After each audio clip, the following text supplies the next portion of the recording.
Hello, good afternoon, ladies and gentlemen. Today is Saturday, 3 o'clock, and we start our chess show. And I'd like to introduce right away our guests. First of all, we have Romanian Grandmaster Mihail Marin and his lovely wife, Maria Yugina, who is fantastic artist.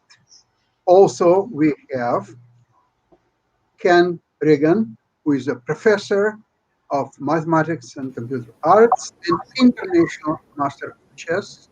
And we have Jim Eade, FIDE master. And we would like to have our show today is about chess, arts, and investments. All right, I want to tell you right away, something happened in the last hour and a half that I have to, and I was trying to observe and deliver to all of us. But I'm not about to change our agenda for the show. We're going ahead, and chess is all understood, and we will talk nothing about chess in the next hour or hour and a half. But I would like to start now with art, and with that, the place is all yours. Maria, please show us your wonderful art. Yes. Hello, everyone, and thank you, Sacha. This is my last painting with some small chessboard, wine, of course, and a landscape, night landscape, small chessboard, wine, of course, and a landscape. Night landscape, of course,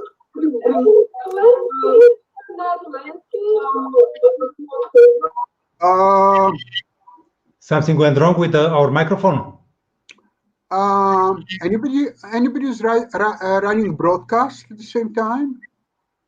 Could you check it? Did you turn on Facebook broadcast? No? Okay. First of all, Maria, could you just bring painting a little bit closer to the camera so we could see it better? Yeah. Or maybe. Yeah, so we could see it better. Excuse me. Okay. Okay. Much better. Master now. Maria, Yes. tell us a little bit more about this painting. And I'm sorry, this one. Yeah, tell us more about this painting. What's the name of it? This is Bangkok. Of course. Yes, and but this is not so interesting about chess because this position is very, very simple. A small etude, black to move, and make a draw. This is very simple.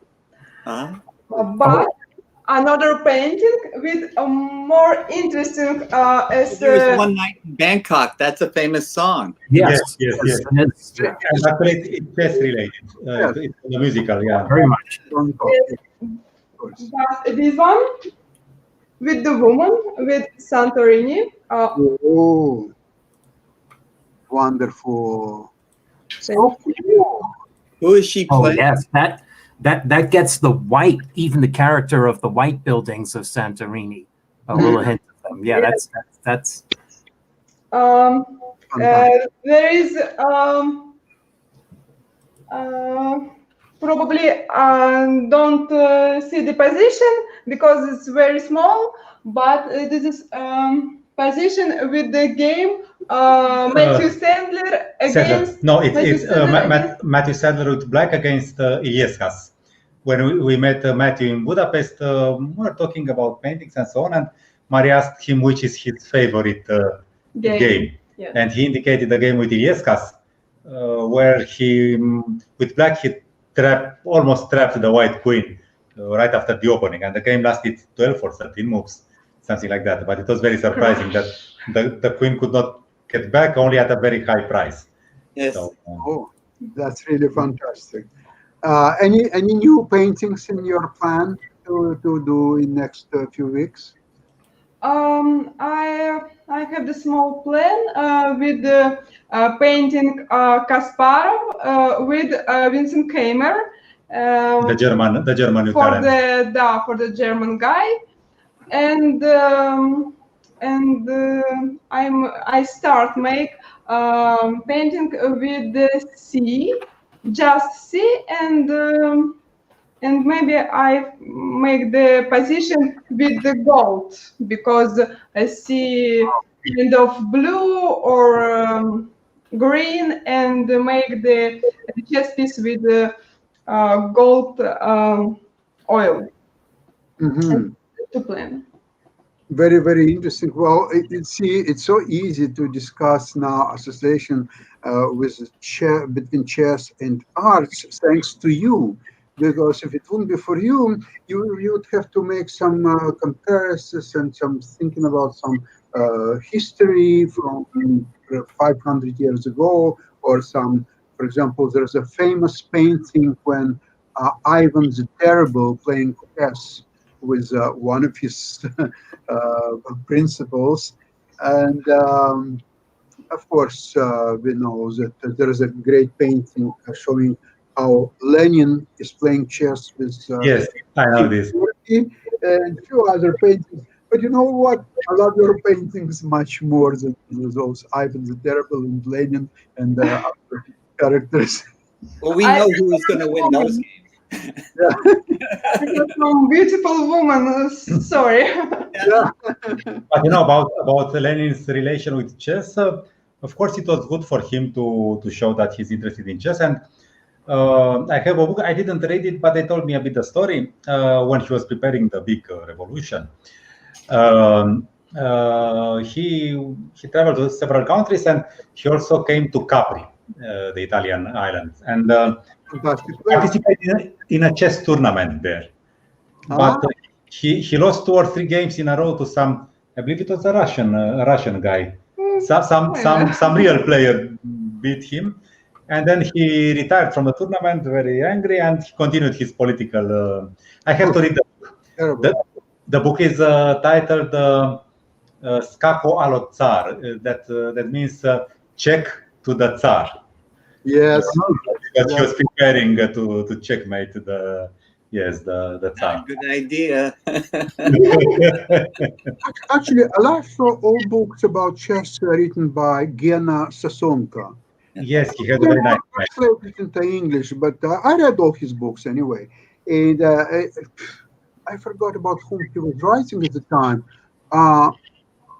Probably about Tartakover, because he spent a lot of days when he was young and he was studying in Vienna. And he was, of course, he was visiting this Café Central, other famous chess cafes where people were drinking coffee and playing chess. And believe it or not, one of the people who were almost 24 hours in the Café Central at the time, it was Lev Trotsky.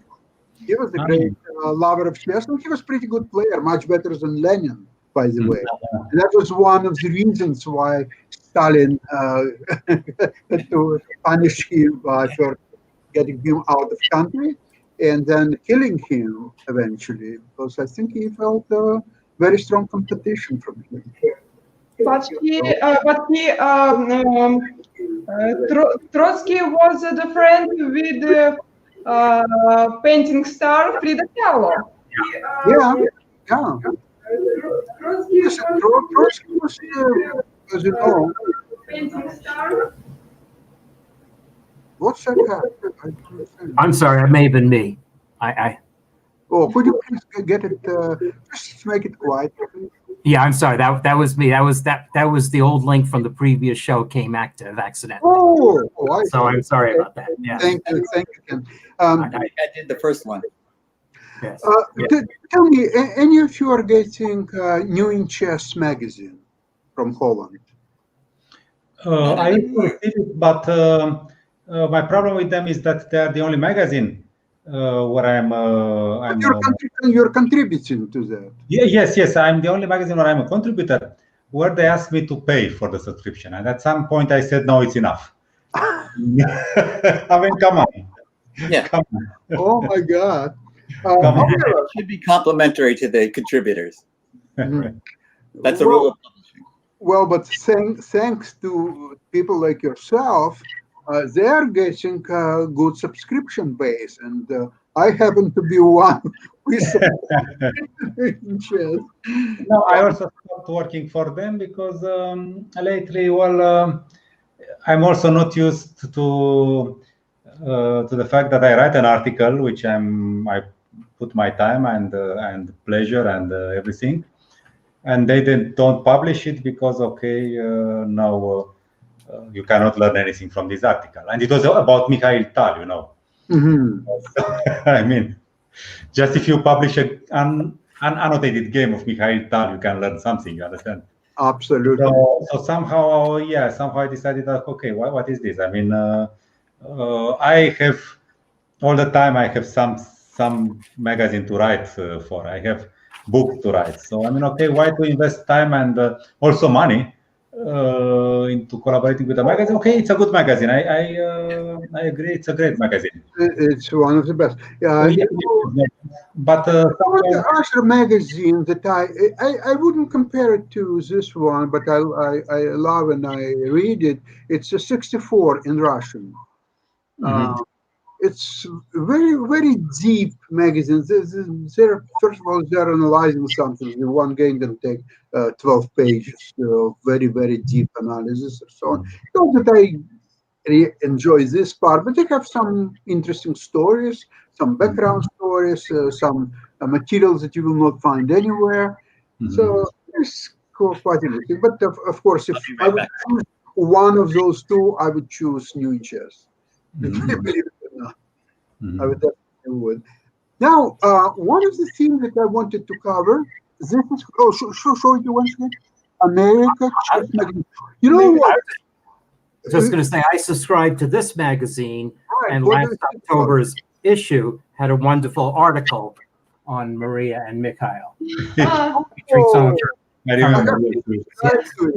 This one we received, for instance. This one we received, and actually it was only this interview that they made, and we received the magazine. So just to compare with New Chess, I mean, of course, that doesn't have anything to do with the quality of New Chess, but yeah, okay. Right, there's the current issue. Yes.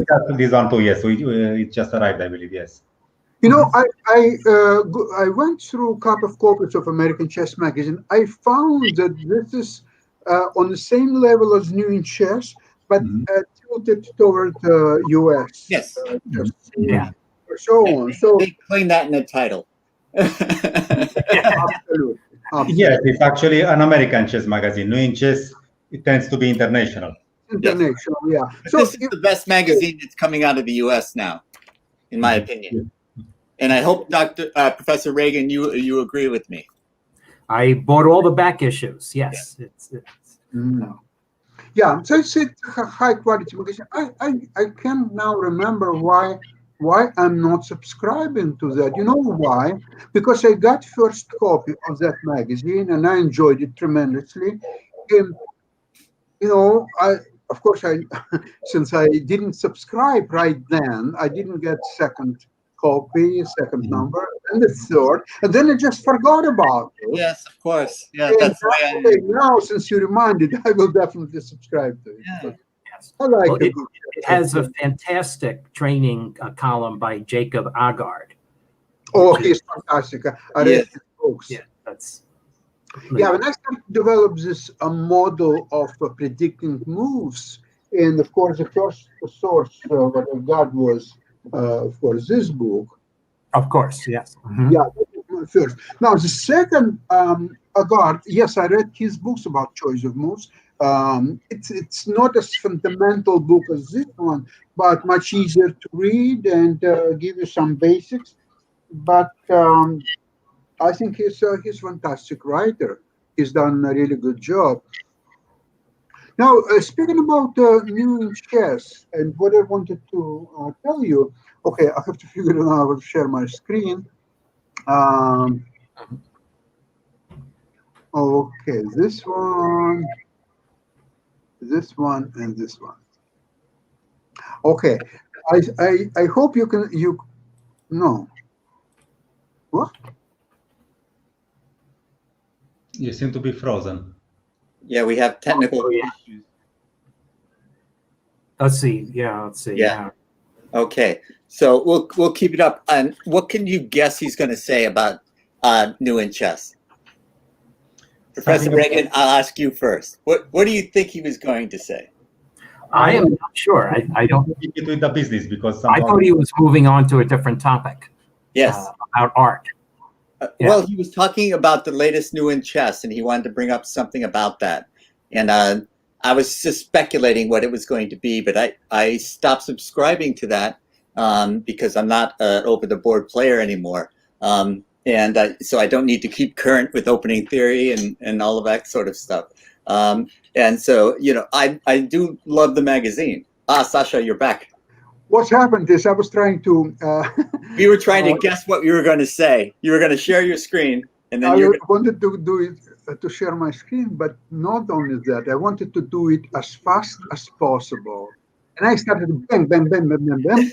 I love everything, absolutely. Welcome to live TV. Right. No, that was really funny. I mean, but okay, second try, okay? All right. And if I will not make it this time, then someone has to shoot me. No, Russians. Strikes, come on. Russians say, first shoot, then ask the questions. Oh, and you know, during these riots, by the way, during these riots in New York area, particularly in Brooklyn, Brighton Beach area, there was one multi-level stories building, and there was a sign. There were a lot of Russians living in this building. So yes. The sign was, there are a lot of Russians here. We don't talk, we shoot. That building was never, ever attacked, even single time. So that's a good strategy. Kids, don't try this at home. He is a professional. Yeah. Yeah, that's really funny. So what I do now, share screen. Okay. Share screen. It's I got my second fingers crossed. time. The third Chrome Talk. Then I select Chess Stars. Then I do share. Hold on. It's not ready for some reason. Okay, I'll try share. And so what's happened now? Oh, so now you can see everything, right? Yeah. There we go. All I have to do now. Okay, I'm going to show one game. I will explain to you why I'm showing this game, but I would like to have, Mihail, your attention, because it seems to me in your area of expertise as a English opening specialist and writer. We have to rely on your expertise, really. Okay, what I'm trying to find. How is someone in Romania an expert on English? It could happen. Some people, okay. There is a famous game. We don't have Romanian openings, so how come? I have to play only foreign openings. Well, naming conventions is a whole nother show.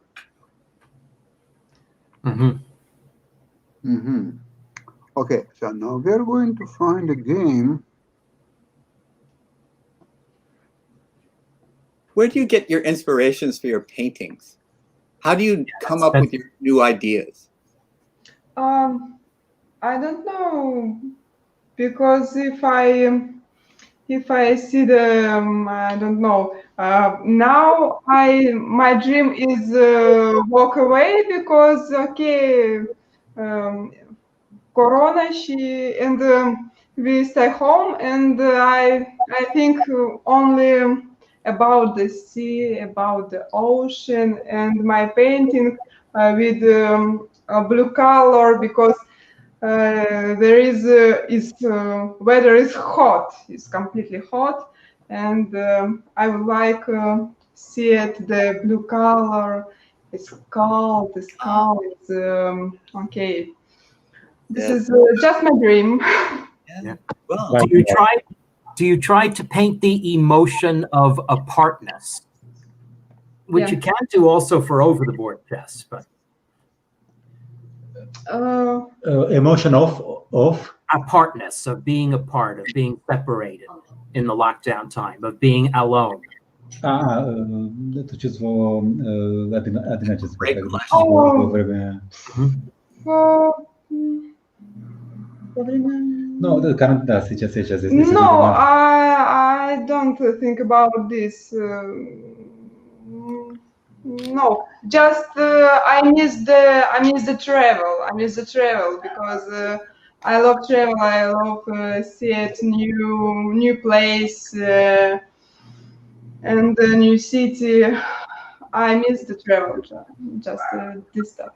Actually, for us, the quarantine is not really so difficult. I mean, okay, we have each other. We have two dogs, two cats already. One more cat since last time. We have the garden where we are doing things constantly. So, no, I mean, it's not so bad. But of course, we miss the thousands of kilometers riding through Europe.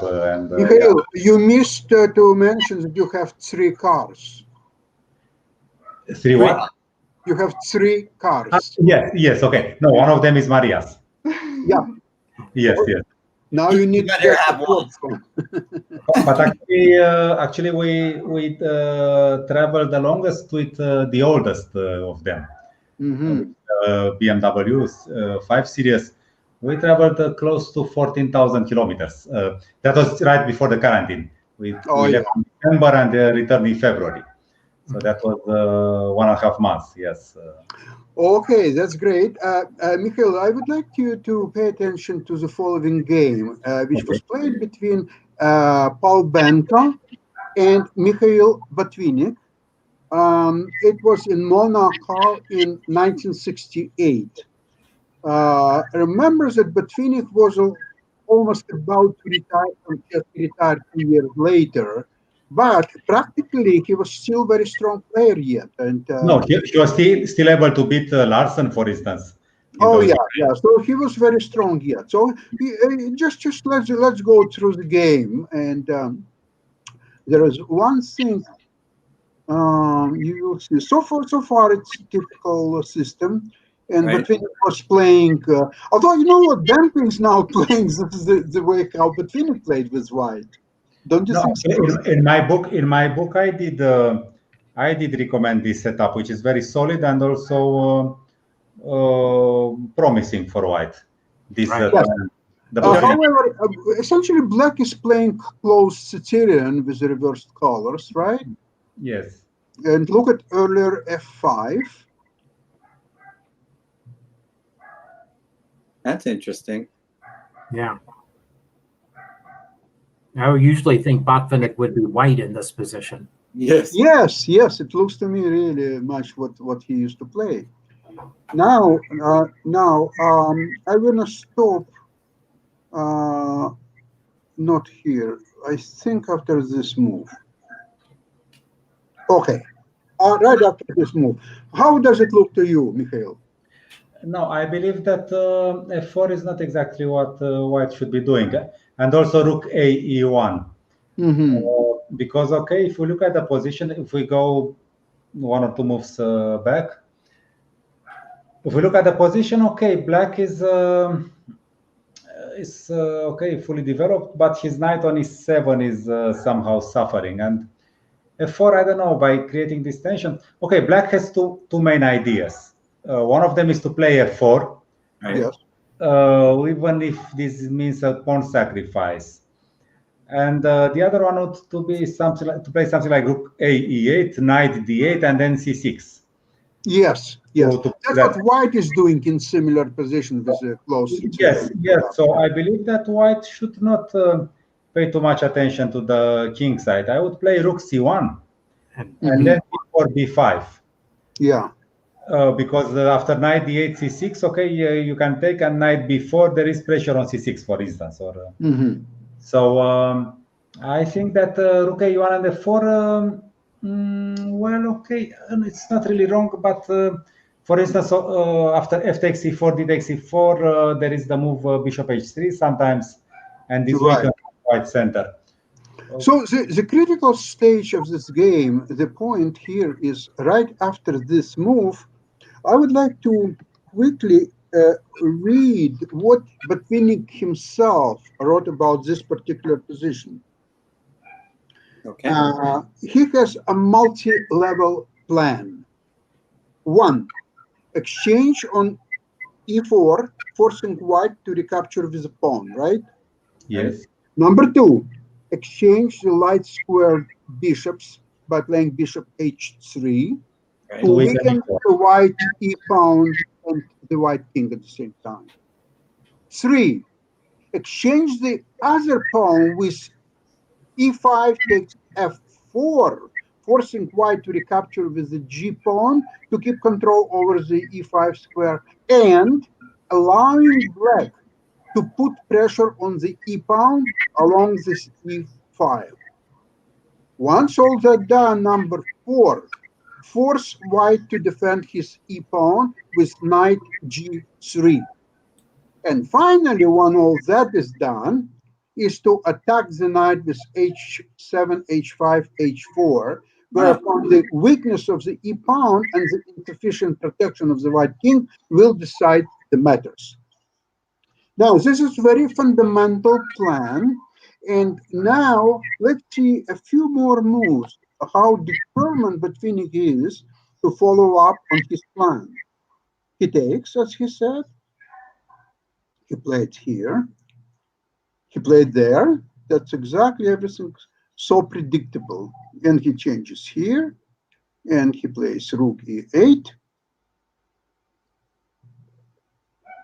knight g3, h5. Right. Isn't it wonderful that he had a plan and he followed it up, at least up to the point, and all the moves, everything is so predictable. The problem with this, you know what is the problem with all this is? That he wrote all that after the game, not before the game. And he didn't do it. So, no, what's happened is that in spite of all these brilliancies and everything is great, and so the game followed with, let's see, the move b5, right? But let's just return. Yeah. b5 probably not the good move, but the natural, and in fact, it's not even a computer move, but a lot of human players in this position would definitely consider the move f5. Yes, I was thinking that. I was thinking that was the obvious move. Yeah, without that, white's hanging pawns are not going to last long. No. But h4 still looks strong, yes? h4 still looks strong. But then you take on g6. But then I take on f1 and queen g4 check. Oh, yeah, queen g4. h4 is natural move, okay? So on that, we take pawn here. Takes on f1. Takes with the knight, probably. Yeah. Oh, I see what you're saying. Take with. I wasn't thinking that. Okay. His queen g4 check. My variation, queen g4 check picks up the e pawn. So. Yeah. Oh, picks up the e pawn. Yeah, that's terrible. You take knight on g3 because of material consideration. However, in this position, Botvinnik saw that line, and here he continued rook f7. And on rook f7, wait a minute. He would play queen g4, and actually black wins the game. So basically now we can see a monumental structure with a plan, followed by the plan, and the executing the plan. And this is all characteristics of so-called Soviet chess school, and characteristics of what, if you remember, there was a Grandmaster Alexander Potov, who wrote many books Yeah. about Think like a grandmaster. think as a grandmaster to develop the plan, executing the plan, and all that's fine, except one thing.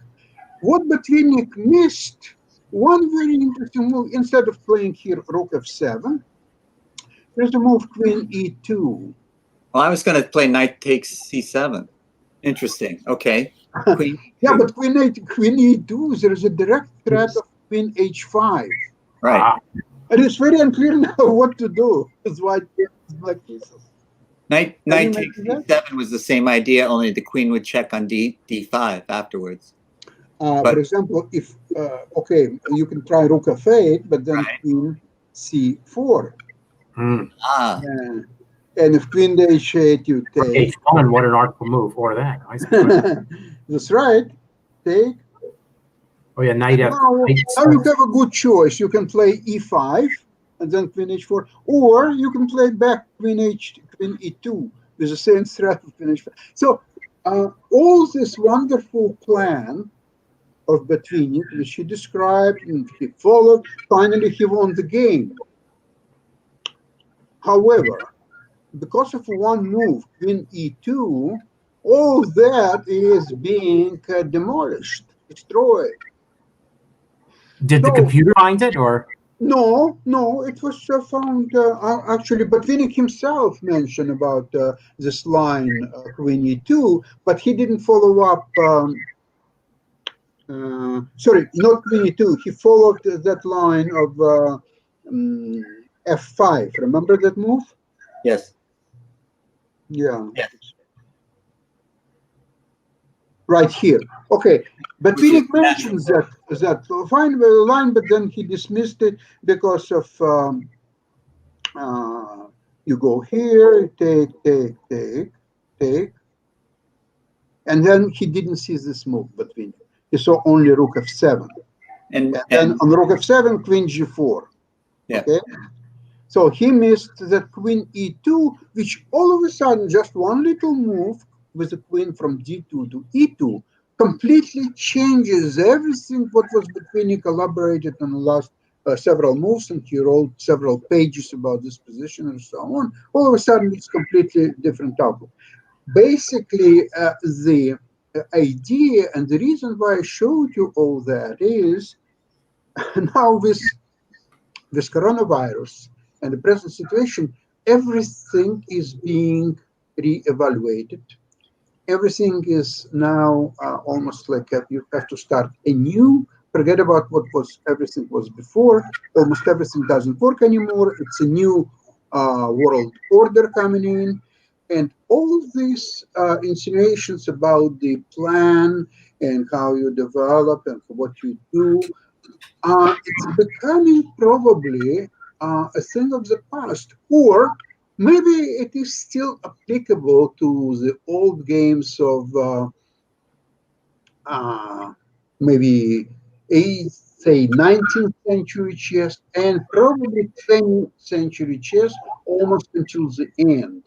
And I think by the time that Kasparov lost his match against Deep Blue, 97, and then finally Kramnik was also defeated by Fritz in 2006. Now it's a new era in chess, and the old rules no longer applies, and the idea of plan and it's better bad plan than no plan, and so on, is all becoming thing of the past. Well, because classical chess is becoming thing of the past. So it's very easy to see as the correlation between the two of them. Finally, the other interesting thing is, hold on, you have to find this game. Well, Botvinnik missed that queen e2, but so did Benko. Yeah. Well, we always have to look. We always have to look from the time from what Botvinnik. Not only that he played the game, but he also wrote a lot about the complete analysis of the game. So Right. We don't know what. Of course, Benko didn't see that move. Yeah. They're very clear on that. He wouldn't play. He played b5, so obviously he was not up to this. It's a little bit probably beyond his abilities, I would say. Well, these are both excellent grandmasters. So Yeah. what we're saying is a computer would find this not like that now, and two strong grandmasters didn't. Yeah. Well, I wouldn't put them on the same level. I mean, with Zolbanka's career, I didn't think he accomplished even 10% of what Botvinnik accomplished. Well, but anyway, okay, he was not bad. he was not bad. Well, actually, he was one who destroyed Robert Fischer's chances to win Curacao tournament by beating him in the first round, if you remember. He also dropped out of the Interzonal to let Fischer in. Right. Yeah, he was paid $2,000. And he achieves a lot in the world of chess artwork in the endgame. Yeah. Problems. Yeah. Oh, really? Yes, he's more famous for that than his over the board play. Yeah, I would think. And I think he had some movies. He was he playing in some movies? Yeah. I have been meaning. I played 4 incredibly instructive games against Paul Bankar. I never beat him. I think 3 of them were draws. And I've been meaning to write an article for Chess Life illustrating themes from this play.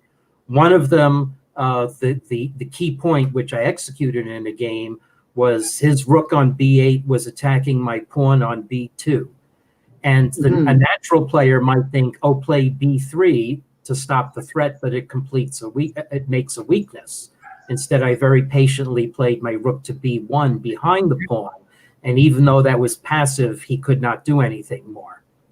So it was the correct way to hold the position. Then in another game, I thought I was winning. I probably was winning, but he very, very artfully sacrificed a piece to get into a knight and rook versus rook drawn position. Oh my God. And he had an extra pawn, and I was trying to use his extra pawn as a shield so he couldn't check me with his rook and made him behind it, but he wriggled out. So that was a very good simplification to a draw. Wow. And then there were 2 other games. Well, there was one game where when I played him in the U.S. Championship, it was adjourned at a bishop ending where he had an outside pass pawn. And I knew I could hold. I knew that he'd divert my king for the pawn. He'd go in a pawn on the king's side. And in one key position, I have to find bishop g4, pivoting my bishop to a new diagonal to draw the bishop endgame. And I blitzed out my moves. And then I could be a nervy kid. And I pretended to move my king, hovered my hand over it. And then I played the key bishop move. And he said, he said, okay, draw. You want to draw? That's you got to draw. I was just so proud of the fact that I had found that move, 20 moves of adjournment analysis the night before. I knew my stuff. But, what an accomplishment. Yeah. So, Budapest? Does anyone remember? I played in Budapest. I did not play him there, though. I thought he was from Budapest. Yes, but he was from Hungary originally. He left in the 56 revolution. Yes, that's right. Now, something very interesting I also uncovered. There is the craze in all this latest computer chess and Carlsen and his company. What they're playing now very early moves like g4 or h4, and with black they're playing sometimes h5, g5, or so on. It's becoming crazy. However, there is a very interesting game played by old master Adolf Andersen. He played it in Paris. One of my favorites. Yes. In 1860 against Florent Gilbert. Okay. Beautiful games. Okay, now let's see this game very quickly. I'm not going to analyze anything. Yes, with Queen H2. Yes. No, it's another one. Okay, well let's see the game. Don't ruin it for me. That's a spoiler. No, there is a different game. No.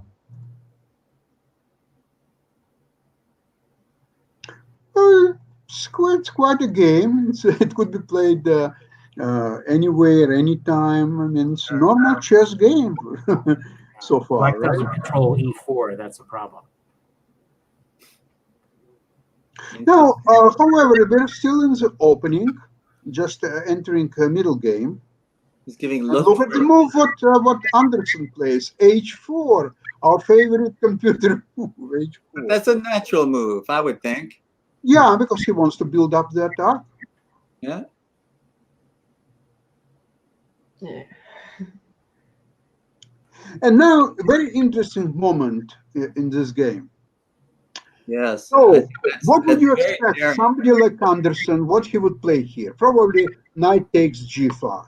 That's Right. what I would play. Another line is bishop takes H7. So some great combinations and so on. But you know what Anderson played in this position? You No, won't I know know. that he also liked to bring all his pieces into play Yes. before What attacking. he did, very, very positional move, knight E2. Mhm. He wants to reposition his knight on D4 and play against Isolani, ignoring all these horrible weaknesses in around Black's king. No, Anderson was his play was very sound. He would first maneuver for a long time, even the Evans gambit, where you sacrifice a pawn with white, and Yes. basically you have to prove something quickly.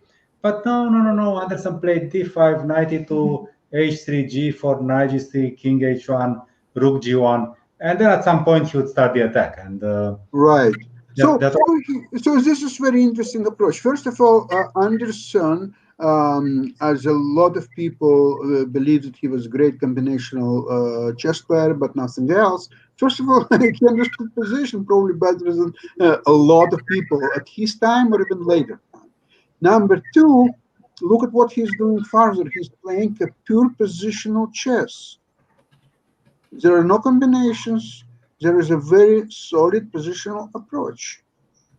Look at this. He's playing in the center. He's attacking different weaknesses. Now he wins exchange. And essentially, the game is very soon will be over, as you will see. Right. Right.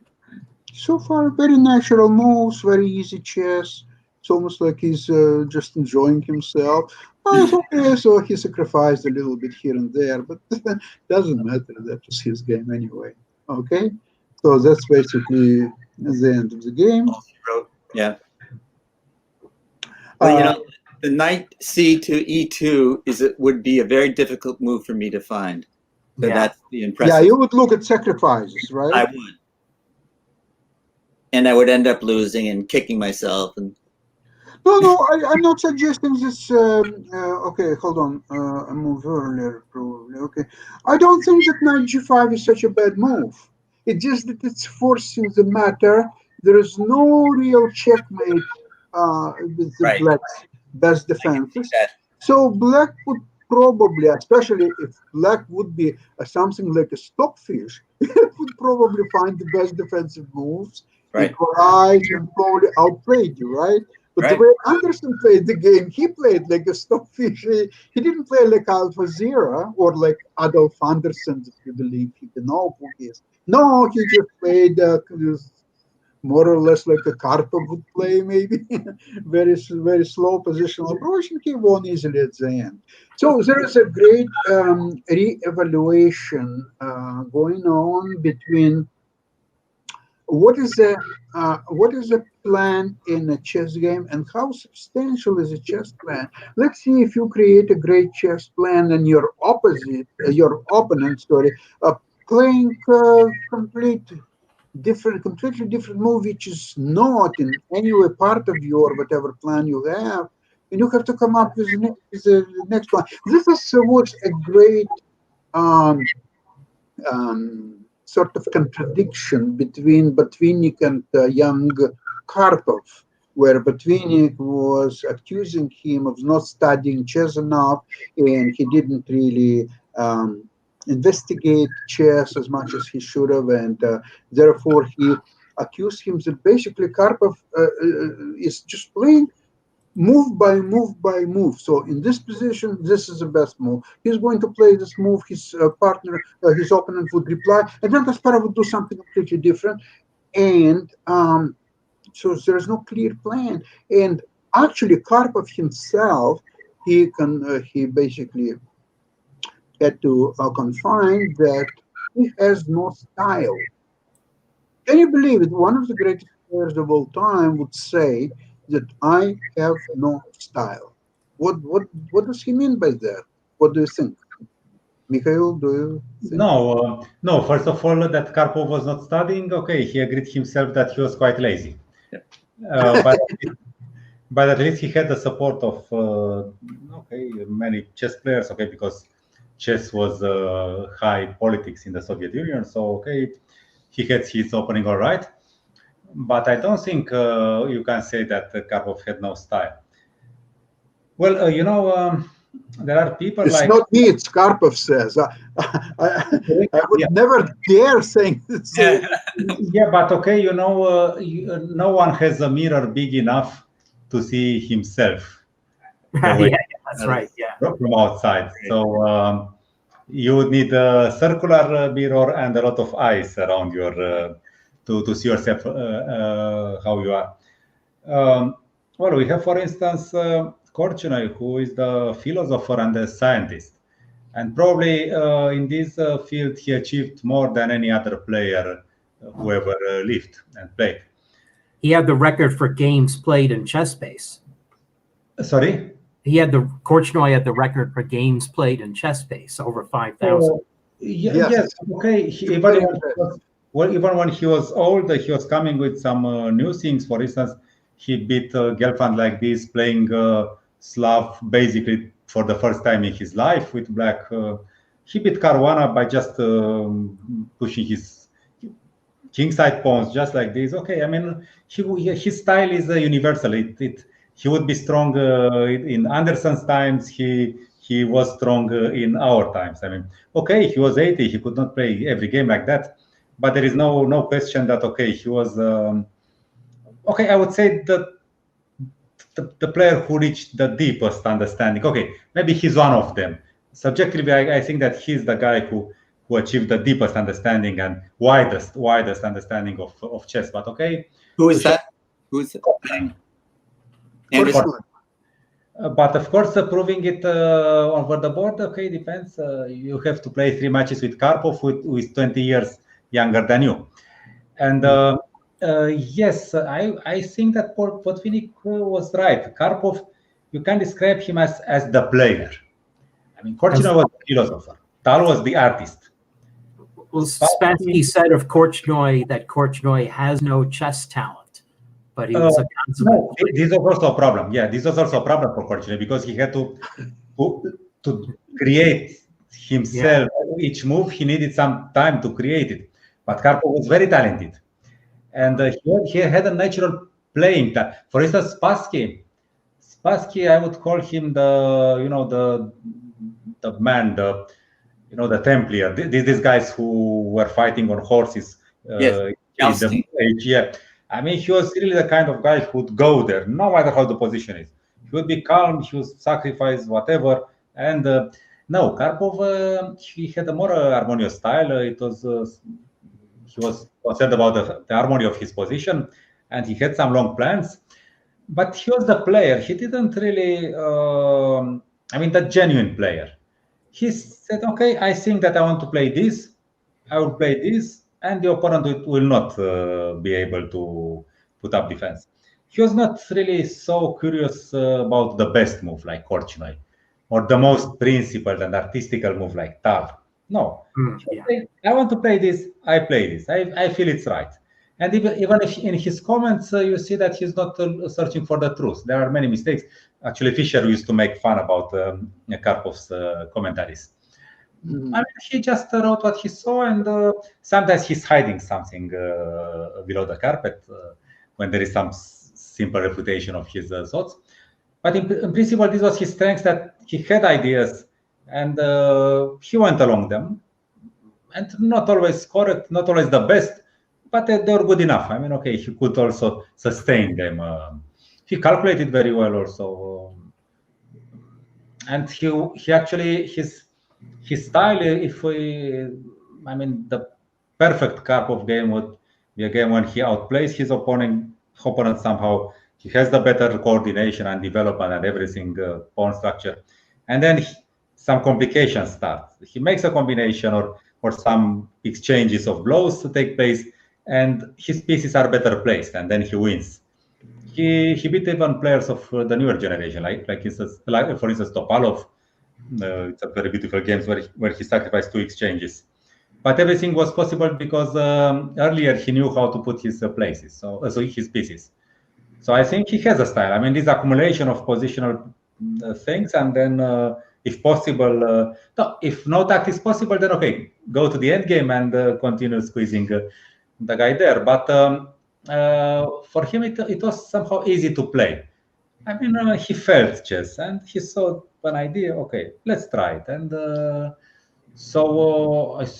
I studied a lot his games. I even wrote a database about him. And this was my conclusion, that he was not a perfectionist, but he was a fantastic practical player. Right.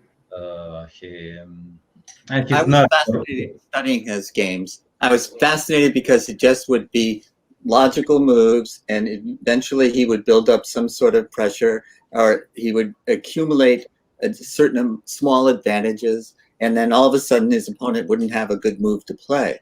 And this is not my style at all. And the players that I admired with combinations and all this kind of stuff, they seemed more entertaining to me. But when I really studied Karpov's games, I was very impressed by how this small accumulation of advantages ended up just inevitably winning. And, you know, it's not something that I could do, but it was something that I could admire. Mm-hmm. So I place him as the second best player of all time behind Kasparov. Mm-hmm. And I think Karpov's knight h2 move in a knight ending, sacrificing a second pawn, most artistic moves in the history of the game. If I could find that game, if you know what I mean. 100%. Yes. But just a magic move, yeah. If we talk about Karpov and Korchnoi, Botvinnik somehow explained why Karpov beat Korchnoi in '74. When Korchnoi was still a Soviet. He won the candidates final by 1 point, those 24 games. And he said that, of course, Viktor Lubovich is building up his games deeper and more interesting. But the problem is that Karpov, move by move, he moves better. He keeps the level. Somehow, because he was talented and Korchnoi less. Korchnoi had to, and he was also younger. And I think that, there is a preconcept about Anderson, which we just saw, and Morphy. And starting with, I don't know, Eve and some other commentators, maybe even before that, quoted by Kasparov, who just copies the previous comments, they try to explain that Morphy was, Anderson was a great combinative player, but no, Morphy understood what strategy is even before Steinitz, and he would know the developing rules and things like that. And this, I think this is not true. Actually, positionally, strategically, Anderson was stronger than Morphy. But Morphy was younger and he had this talent. He move by move, he was stronger.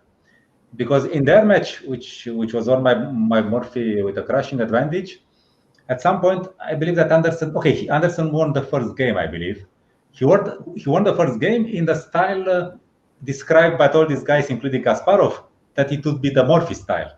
Right. No, it was his style. Development.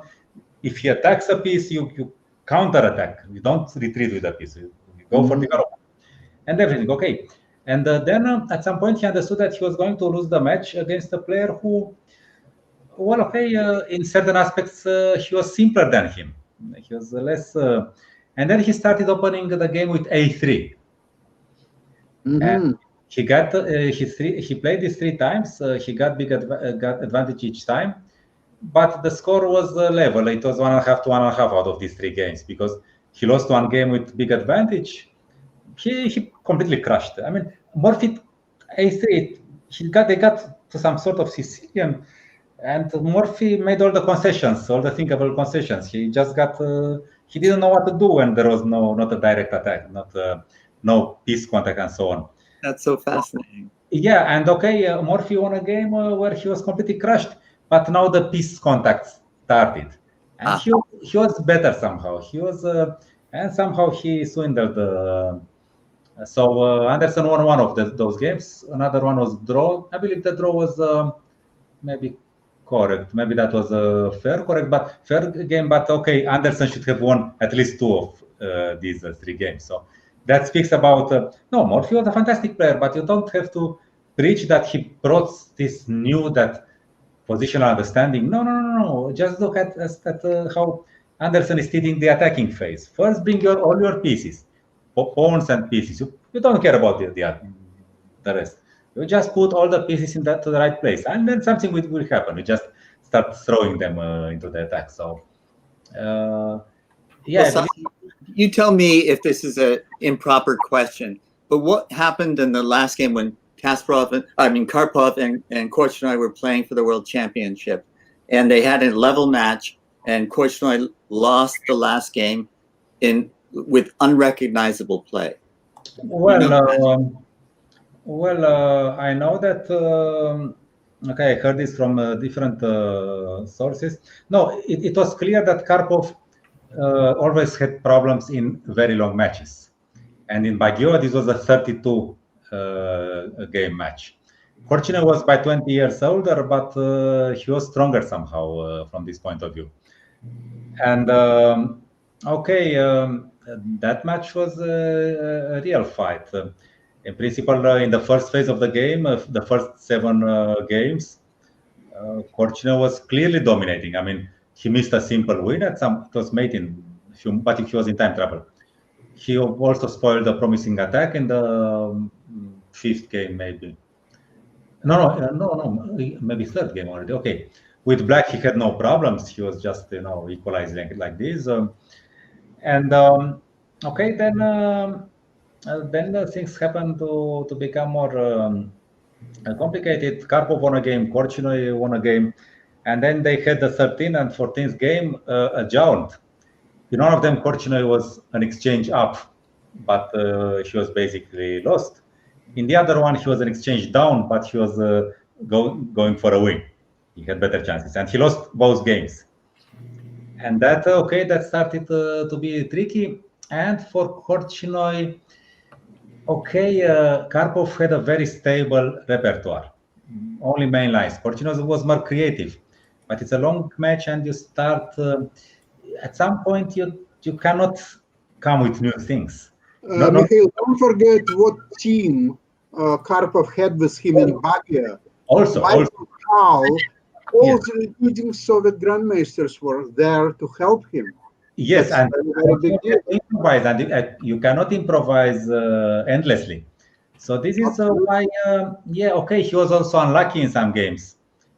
Because again, time travel and things like that, he would lose a better position or whatever. He was unlucky in the 5th game when he could checkmate Karpov. Yes. That was that was his. Professor Regan, do you know the match that I'm talking about? I think it was in Manila. No, it was in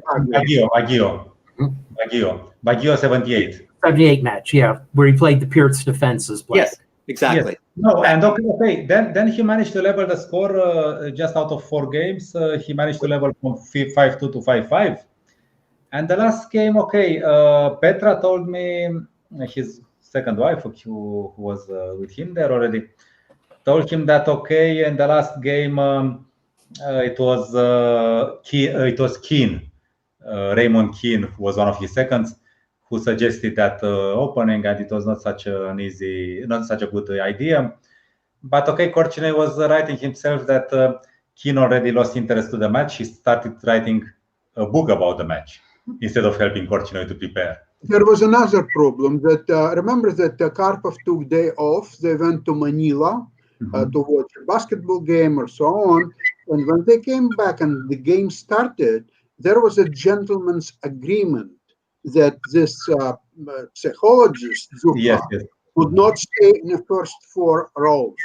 And so he was sitting back, and in the very last game, he was sitting in the 3rd row and disturbing Korchnoi the best he could, and so on. So basically, it was a bizarre match. However, listen, Korchnoi was not such a saint either, because he brought two Italian guys who were from a sect, Ananda Marga, who just came out of the prison. So so I don't know. This was a war which was apart. But the match could end either way already. But okay, and actually the fact that Karpov could bring himself together and win a match which was almost lost, actually, if you think that he lost 3 games out of 4, almost in a row. This makes me think that in '85, when Campomanes canceled the match Karpov-Kasparov, I think that he saved Kasparov. He didn't save Karpov. Really? Because Karpov was still leading. Karpov was 5-3 up. You Yeah, know who told me? yeah. Yeah, but he was collapsing physically. Very interesting story about this match told me Grandmaster Tukmakov. He was close to Karpov, and Karpov was 5-0 leading. And so they were talking to him that he should concentrate and even to take some risk. Maybe he would lose a game or two, but he would finish the match right there, and that was the end of story. Because Karpov, really, he was not paying much attention to the match at that point. He was trading stamps, and he was doing he was playing cards and so on.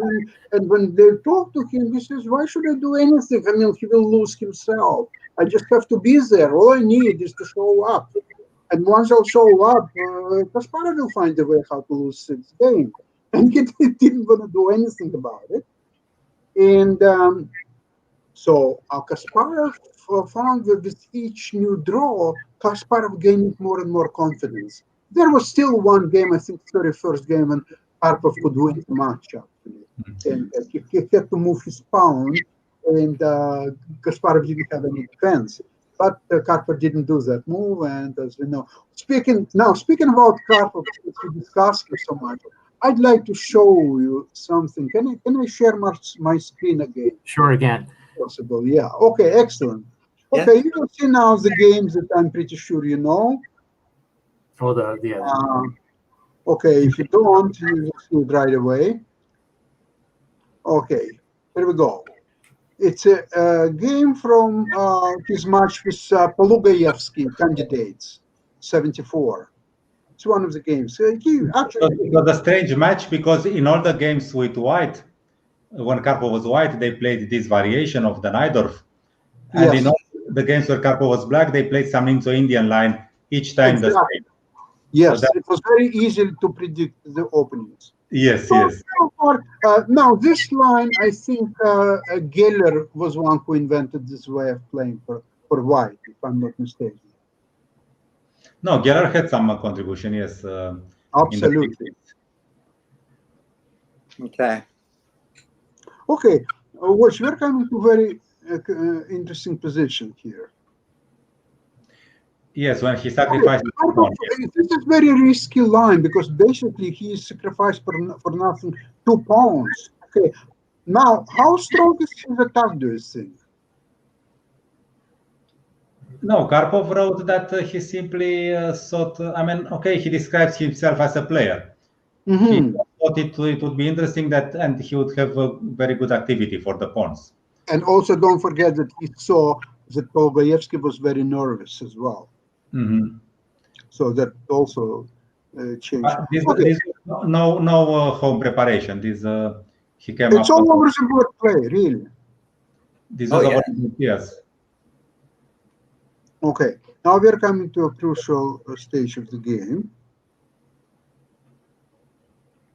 So, do you think that looks like position is equal or it's complicated, but I don't think that white has any advantage here. However, the game continues. And now look at this move, bishop f4. Now, all the people, the grandmasters who were analyzing in this position in the press center, they were all thinking about move rook takes f6. Sure. They were analyzing that white should win for sure, or so on. And then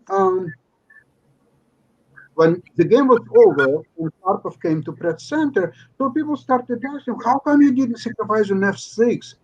You know what Karpov said? Sacrifice? Why? Are you crazy? What kind of sacrifice is this? So he's saying there is a regrouping available that underlines straight away the hopelessness of black's position. Right. Would I sacrifice? You must be crazy. And look at what's happened in the game after that. So what he played bishop f4, queen f2. Look at this. If you really want to talk about the plan in a chess game, watch this. See how he improves all his position. Bishop comes to f4, queen comes to f2 and g3. Rook comes to f3, another one on f1. Look, look at what's happened in 4 moves. Now White has the winning position. Right. Yeah, Black has not been able to move the f8 rook or do anything active. Yeah. Look what's happened in 6 moves. Ouch. Complete elimination. No sacrifices. No speculation. No. It's like, you see, Karpov is happened to be also very good investor and businessman as well, as you know. Maybe Ron Henley did some of that. But do you think in investment sacrifices make any sense? Not for Karpov. Karpov is investor. He's not there to sacrifice. He's there to pick up somebody else's material, not give up his. Right? Now look at watch this position. It's horrible. Yes. yeah, suddenly. Okay. Now he can afford. Now he can afford. Okay, well, this is resignable now. Yeah. The game is over. The black resign. Yeah. Okay. So I would like to know what do you think about a correlation between strategy in chess and investments? What do you think? Ken, would you like to address? Relation. I'm not so active an investor, so I don't have the direct experience to make. I do, of course, have my predictive analytic model of human move choice, and predictive analytics is one of the tools that you would employ to judge investments. And indeed, one of the potential applications of my model is to evaluate the efficacy of traders, because with chess, we estimate the value of moves without having full information. Also with investments, one tries to sniff out good value, but not knowing, of course, what the next 6 weeks or 6 months is going to bring to the value of an investment. So you could try to use my predictive tools to rate traders the same way we rate players intrinsically, as who has been good at sniffing out value. That's very interesting. But Ken, you're familiar with the fact that a lot of in United States, a lot of very, very good chess players and grandmasters among them, they became excellent traders, and they were hired by Bancorp and by several financial institutions. Even more so people in my field. I do research in computational complexity theory, which is adjacent to computational game theory, from which some people have moved into business. Noam Nassad is one name who comes to mind. So yes, I'm well aware of that kind of motion. I have not wanted to do it for myself, partly because I prefer to create art through mathematical research rather than money. But I would like to confirm with you one thing, because I have this financial show on Wednesday, and I was trying to create a parallel, at least on psychological level, that it's a human nature always to blame somebody if something doesn't work or something is not happening your way. So it's human nature to blame someone. Of course. So in chess, it's very difficult to blame someone, because unlike team sports, like in hockey, your coach was lousy, you didn't play with the right wingers, and they didn't give you passes or so on. In chess, there's no one to blame except yourself. Yes. Because you have, when you play the game, you have the same information as your opponent. You see the same chessboard. You see the same. The attraction. That's one of the attractions. That's right. Absolutely right. That's what makes chess so attractive, that there is no one to blame, and you have to perfect yourself in order to... It used to be maybe you could blame an opening analyst if they missed something in the days when we didn't have computers and you were following a line. But now, of course, all the opening lines are checked with computers, and we can't blame the computers. They're almost infallible. So there is no one to blame. Maybe you can blame your wife that she didn't give you a good breakfast, maybe. Okay, so that's a way to deal with this problem. But rather than that, I don't know. Or Mihail, you can blame Maria that she didn't give you a good meal. My wife was up early. I was up late do that. with work for the FIDE online Olympiad doing cheating tests. Oh, oh, I see. And in fact, That's a different area. I don't want to touch it today. I will touch it you don't want next. to touch it today. That's fine. Because look, I've heard I read the article of Kenneth W on Chess News. Mihail, you know Russian. You could listen to not only that. You read to some. You should listen also, unfortunately, only in Russian today on Chess News. A three-way conversation between Gena Sosonka, Evgeny Bareev, who lives now in Toronto, and I see him quite often, and his name is Ilya Levitsyn. He was a Russian. He was running Russian Chess Federation for 4 years, a few years ago. So he's very close to people like Dvorkovich or so on and so on. So it's fascinating, everything what they discuss. This is going to be next Saturday. I'm not going to touch that today because I need myself to absorb it. Okay, I've heard that. I know what it's all about, but I have to go in details, point by point by point. And I will do it before next Saturday, for sure. But Mihail, please read, or you can listen. You can listen on Chess News. There is a link, and you can listen to this it's a three-way conversation about chess, the future of chess, what's happening in chess, including cheating. Actually, very interesting point they made with the cheating, that whenever chess.com bans the people who are accused of cheating, they never, ever publish their names. Why?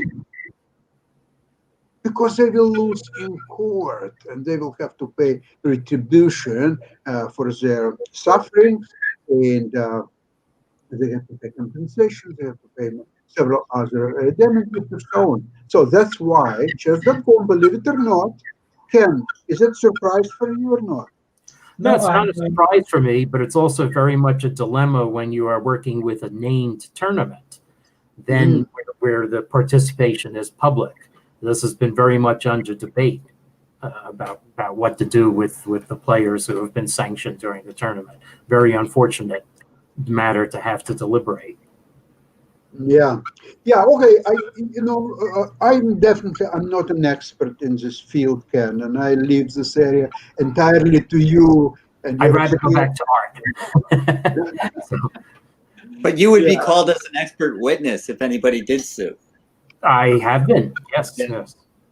Yeah, that's the best position, and actually that's justifiable by your years of experience. There is one question which might be related, though, which is to ask, how successful can fraud in the art market be? Like how close can we come to actually reproducing Da Vinci or Raphael? Oh, wait. But there is fraud in the art world. Yes, there is. Yes, I know. And how do we detect it? And how difficult is it?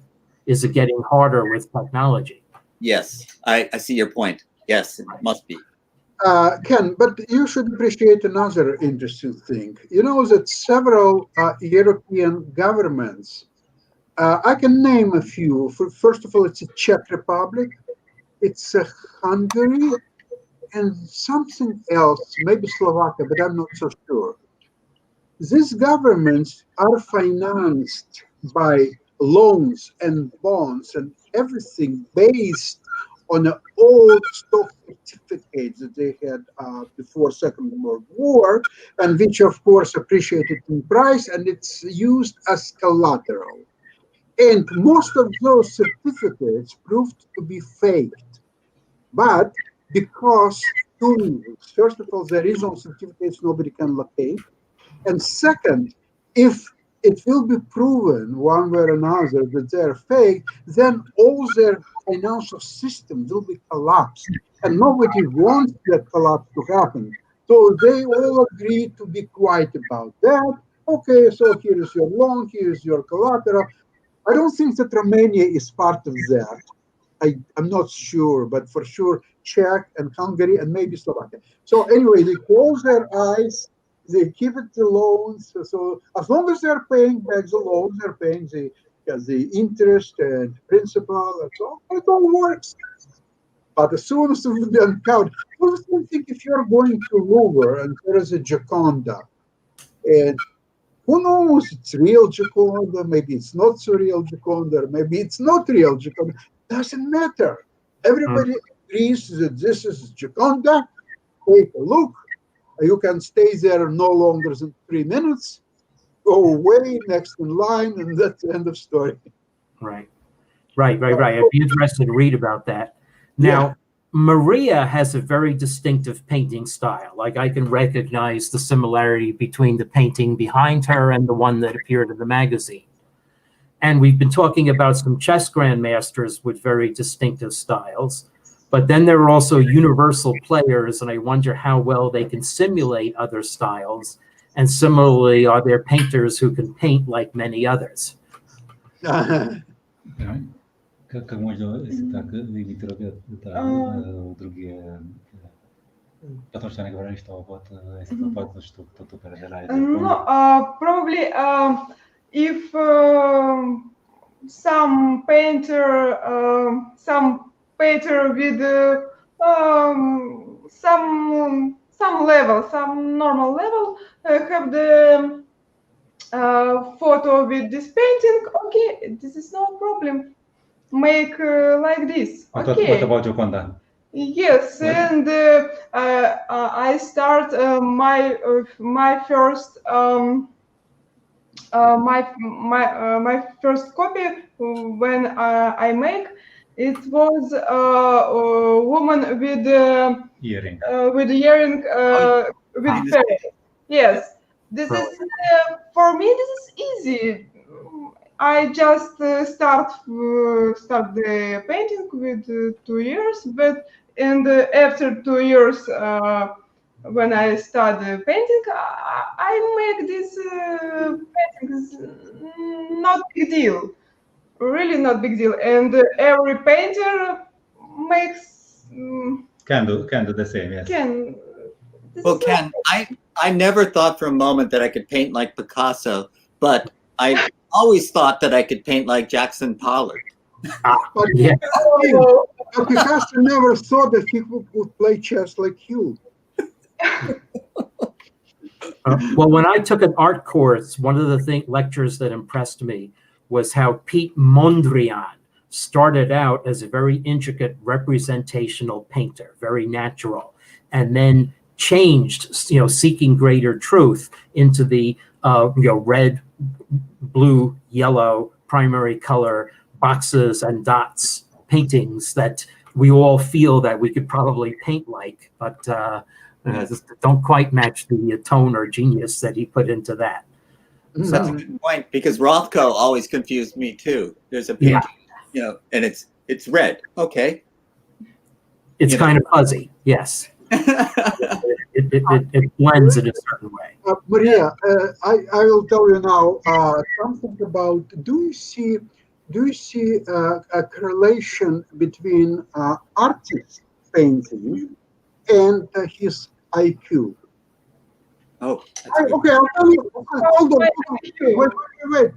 Wait. I'll tell you a background. A couple of days ago, on ibmtv show, we had a genius, the highest IQ of all times.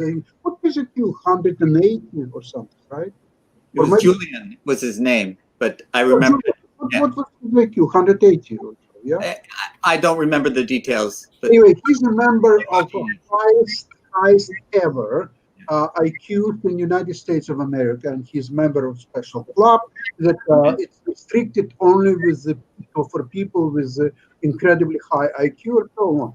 So I asked him a question, who in his opinion had higher IQ, a Picasso or Bullock, who wrote a painting, The Last Day of Pompeii.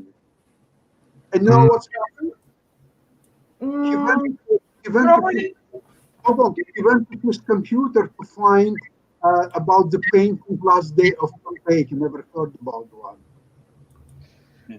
Probably Picasso probably has a very high IQ because it's not about just the painting. It's about the business. It's very smart as a businessman guy. And Picasso started painting very classic painter, and after as like the show, or I don't know, make some more creative. But this is a very smart guy, very smart guy. Yeah. Felt the market. Да, he felt market. Okay. But you wouldn't want to marry him. I don't know which one, but something has. But he switched to a modern style because he felt there are more opportunities, or because his development just led to that, right? Because there are some people who really wanted to become painters, and they were just very unlucky and couldn't make it. For example, everybody knows that, for example, someone like Adolf Hitler, he was trying to enter Vienna Academy of Arts, and he was not accepted there. So he loved paintings, and he was trying his best, but it didn't work out for him. But the question of IQ and artists, I wonder if we can get more clarification on that. Do you think you have to have a high IQ to be a great artist? People, I don't know, probably people people like some new things, some new something. And there is a certain style probably in each period of history. So yeah, but now exists and classic painter and whatever, and all painter may be very successful with every style. This is now it's a good time for the painter. It's not a good time. I think it's great time. Yes, but if a painter has money for the oil, because this and oil and some material, it's very expensive. It's very expensive, really.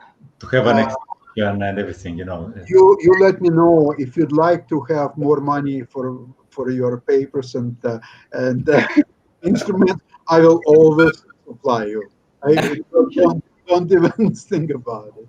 Talking about Picasso, do you know what he said about Dali? There are three things they had similar. Yeah. Picasso said, okay, Dali is Spanish, me too. Yeah. Dali is a genius, me too. Dali is a communist, me neither.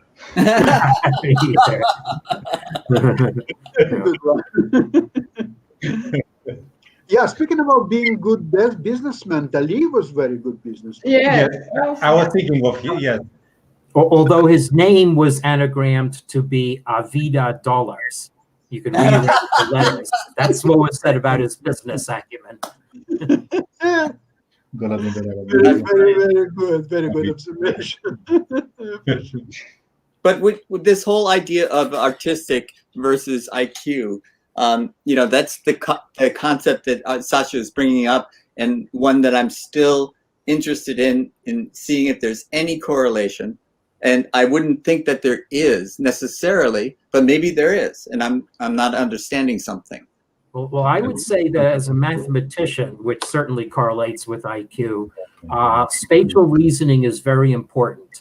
And I was co-supervised at Princeton by Professor Harold Kuhn, who was able to visualize things in 36 dimensions. He had a much more developed spatial reasoning sense than I had. How is it possible, 36 dimensions? I can't even comprehend. Well, he did. I mean, I showed him a theorem I proved about a 6x6 matrix, and he explained it intuitively to me. 6 times 6 Oh my dimensions. Oh So my God. yes, Probably painter is have some brain, because if speak about the classic study to start with the anatomy. You study anatomy. You Oh, you're study. talking about Leonardo da Vinci, who is a great anatomist, and he studied the human body in great detail. Yes, it, many stuff who need nose. You see at the landscape, you see the color too. Mm, many study and study about the whole world, not about in chess. You study chess.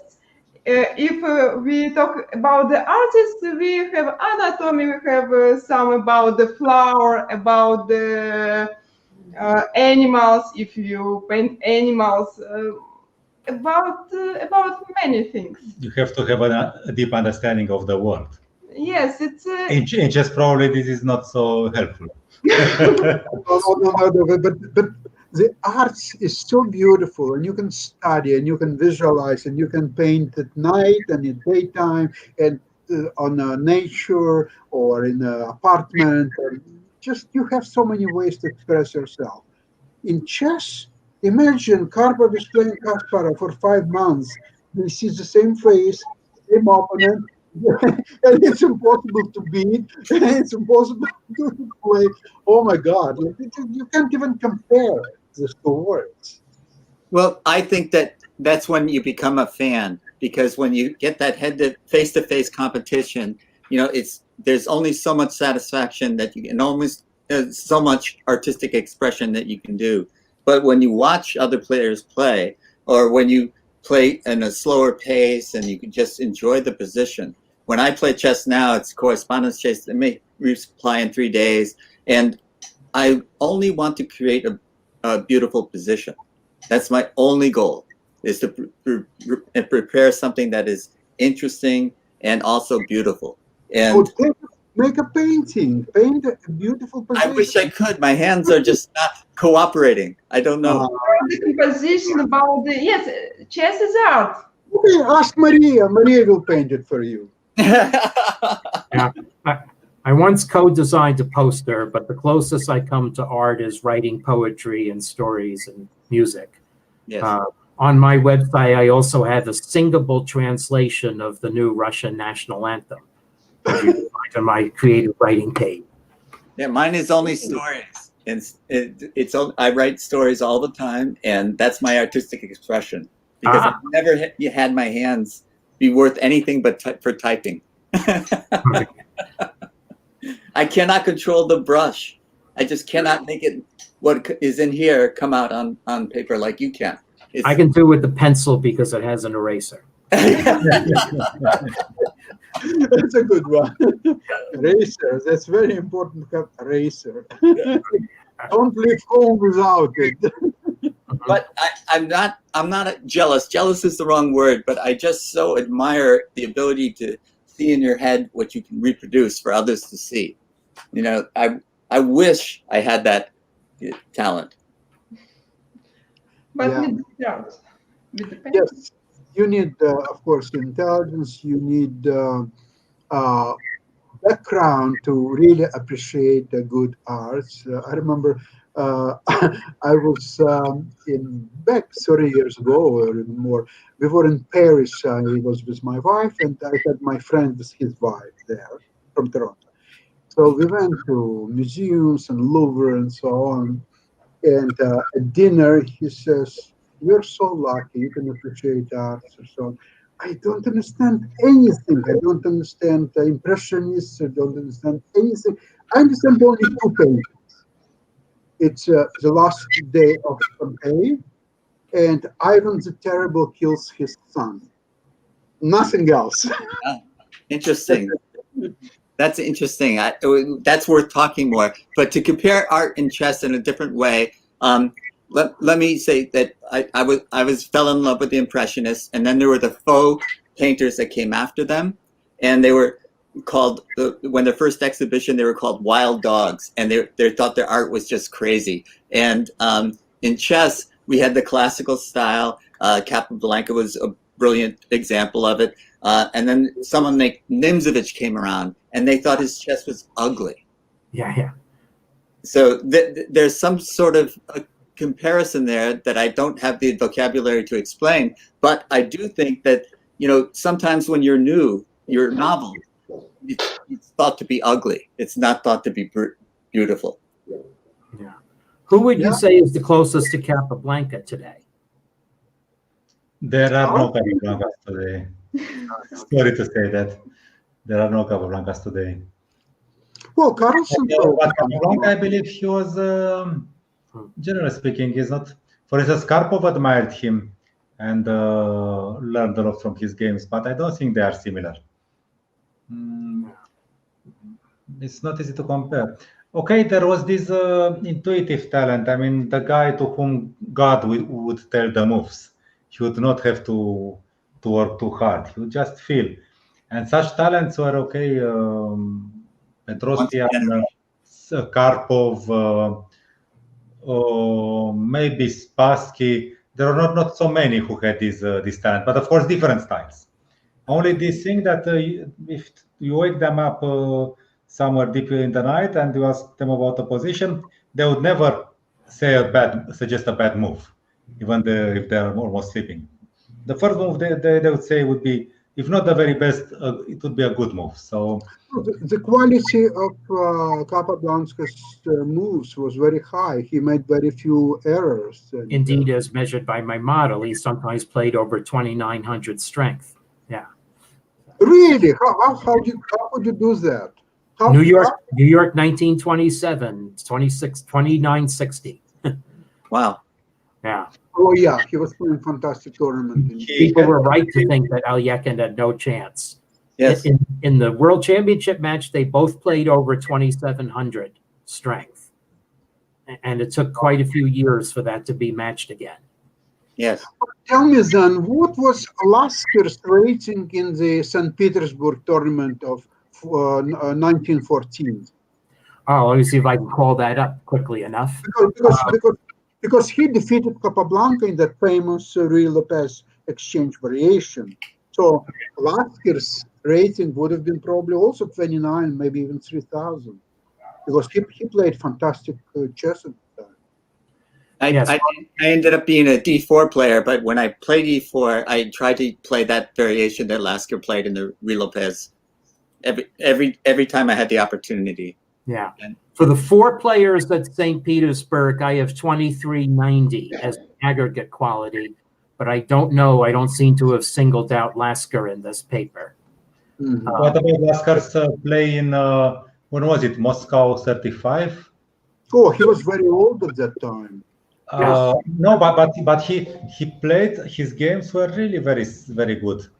He was 63, but okay, he played some games which are really modern. I mean, some of the ideas he introduced are still valid, and generally speaking, his technique is. And it was very strong tournament too. Yes, Right. yes.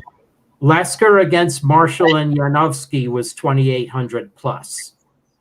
So Really? he could bring it, yes.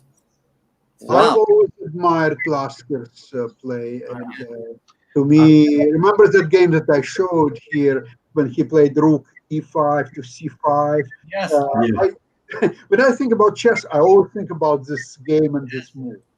I can't actually, we had so many strong players and world champions and so on. Carlsen. And I still can't imagine anybody but Lasker playing this deep concept. I really can't. It's so brilliant. So Sasha, to go back to your point, because the Anderson game, the H4, H5 maneuver was perfectly logical to me. But these guys, like say Nakamura, the way he plays G4, it doesn't make sense to me. I would never play like he plays in those games. But now I see these things, like you showed us a Carlsen game where he played an early G3, and it was like very strange to me. I couldn't understand it. And I just wonder if it's like the Faux painters or Nimzovich playing. And I just don't understand it anymore. It wasn't G3 move. It was followed up by Rook G1. Yes, Rook G1, right. That's it. That's the move. You're absolutely right. It was Rook G1. Oh my God, that move Rook G1. It's just, it makes you vomiting. It's like... So I just assume that I don't appreciate it. I don't. It doesn't seem beautiful to me because I don't appreciate it. I don't understand it. Yeah. Well, because Alpha Zero pioneered it, or yes. Yeah. So Alpha Zero pioneered. You see, what's happened is that he played his opponents. They were playing first 15 moves of Alpha Zero analysis, and that's Rook G1 was part of Alpha Zero analysis. Yeah. Now, once analysis is over, and all of a sudden they're now on their own, their level of play from 2,900 or even 3,000, all the way comes down to 2,500. Now they're on their own, but Geary, he was playing very natural human moves. It's nothing exceptional, nothing great. It's normal moves. And Carlsen, if he would started to play his own game, I think he would have been okay. But he was trying to memorize what Alpha Zero played in that position, and he couldn't. And once he failed to play the memorized moves, he started to play on his own and got down to 2,500, and that was the end of the game. And Geary won very easily. Well, Grandmaster Marin, do you have any thoughts about that?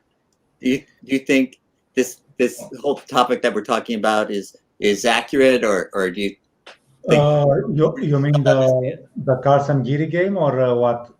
Or the G4? I should say that Aronian and people like that had discovered. No, first of all, of course, with the help of the computer, we can all be braver than players from 50 years ago. Right.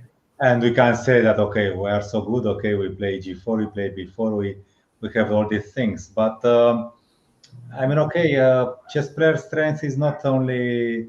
I mean, this should be the least important thing. His opening preparation. It's the way he handles it. I mean, okay, for instance, Fischer was less deep. He was analyzing a lot. He knew everything which was published, but he was not as deep as Geller. Okay, Korchnoi became really strong a little bit after that. So this is why I compare him with Geller.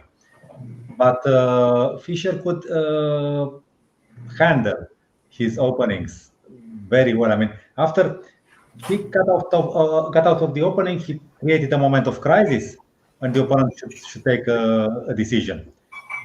And usually the best decision looked a little bit scary, and the opponent would take the second best. And then Fischer would just play like this. I mean, like a machine. And I mean, once he got. So this is what the player's strength is. Not okay. And okay, the example given by Sasha that okay, he played this Rook G1, and no, actually, optically speaking, it made some sense to me. It has its beauty. But okay, Geary reacted well with natural moves. He sacrificed an exchange, I believe, no? Yes. It was clear that Carlsen is wearing some clothes which don't fit him. Okay. So it's different. I mean, you cannot Alpha Zero.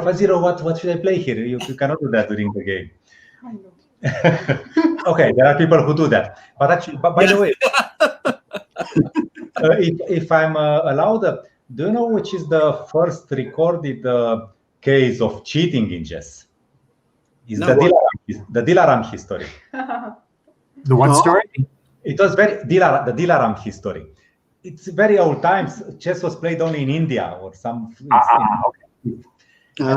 This young guy, very rich, very smart, very handsome, who had a very beautiful girlfriend, Dilaram, but he liked to play chess. And one night he played chess with another guy. They made with stake, with their bidding. And little by little, he lost everything, all the money, all the properties, everything. And then the opponent tells him, okay, let's play one more game. You put Dilaram at stake, and I put everything which I won from you. They play a game. And the position at some point, okay, the prince is king was there were dark clouds there, just all the black pieces, and then Dilaram comes close to him. Of course, the opponent probably thought she wants to, to kiss him goodbye or whatever. She whispered, because she was also smart, "My love, lose both your rooks and don't lose me." And then he saw the combination. Actually, the rules were a bit different in those times. The bishop was jumping over Right. this.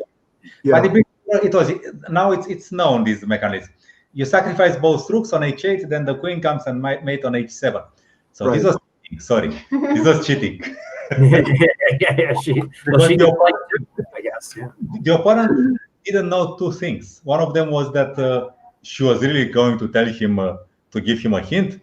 And secondly, that okay, she could, as a woman, she could really be so smart to see a way out of a apparently lost situation. So, but this was very, very long time ago. Of course, this case of cheating can be said as a legend, as an inspiring love story. Yes. Yeah, I mean it's all the old books about chess. They all describe the Dilaram story. Yeah, it's one of the most famous. Yeah. Okay. But you must admit that it's cheating. I mean, I'm positive. We all have our price.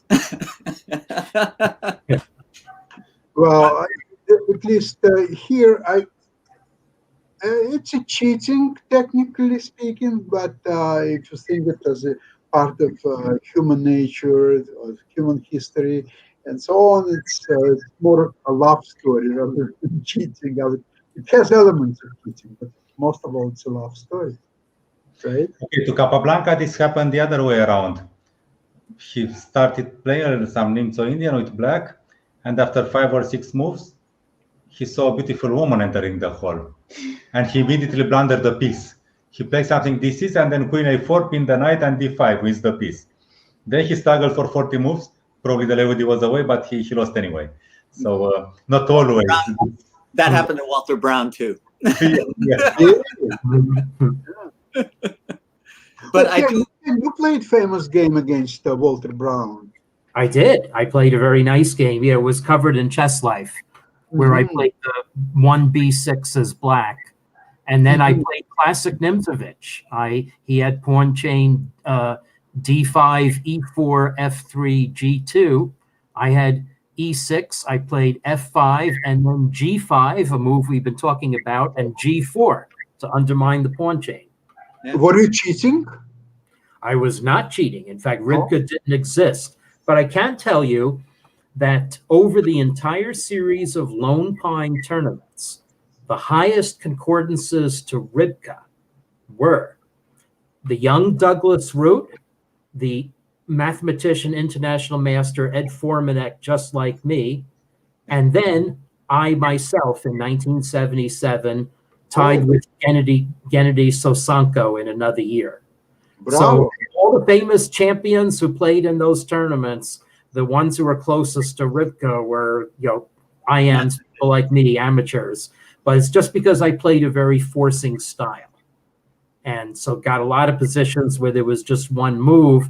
And of course, I and Ribka will find the same move in that situation. Yes. I eventually, I scored 62.4% matching to Ribka, which is more than Carlsen usually does. But when I ran my model on my games, it said, you should have scored 64% matching if you really think you're grandmaster strength. So it was just that my positions were very forcing, and I went hammer and tongs after players. Yeah. Ken, I think we should take a look at this and some of your other games as well, because it's very interesting to see how you were playing at the time and your style, your moves. Would be quite interesting. I've not been vain enough to do that yet. I've been kept so busy that's one of the analyzing all my own games or even typing them in from the score sheets. I haven't done that yet. Yeah. Well, I'll try to locate your games anyway. Well, there are 130 in ChessBase, but I have a lot more than that. Yeah. Mm-hmm. I haven't done that either. But Sasha, if you'll allow me, I'd like to circle back to the Korchnoi-Karpov match, because I don't know if you guys are aware of the rumors that were circulating around the United States at the time. They thought that Korchnoi was forced to lose that last game.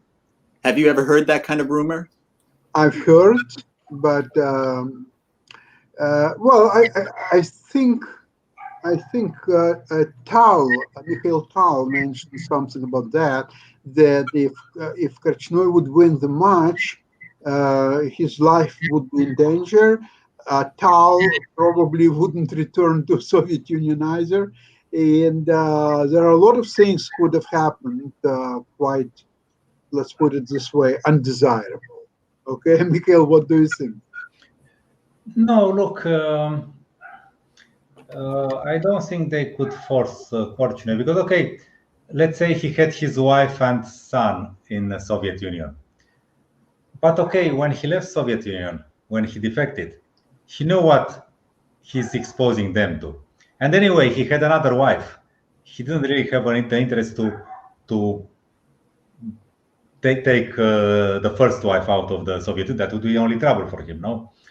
And the son, okay, but he left him there. I mean, he knew exactly. He did, okay, for chess it was probably something good, but it was, from his point of view, something quite selfish. I mean, you know that the system is strict, and they would be in trouble if.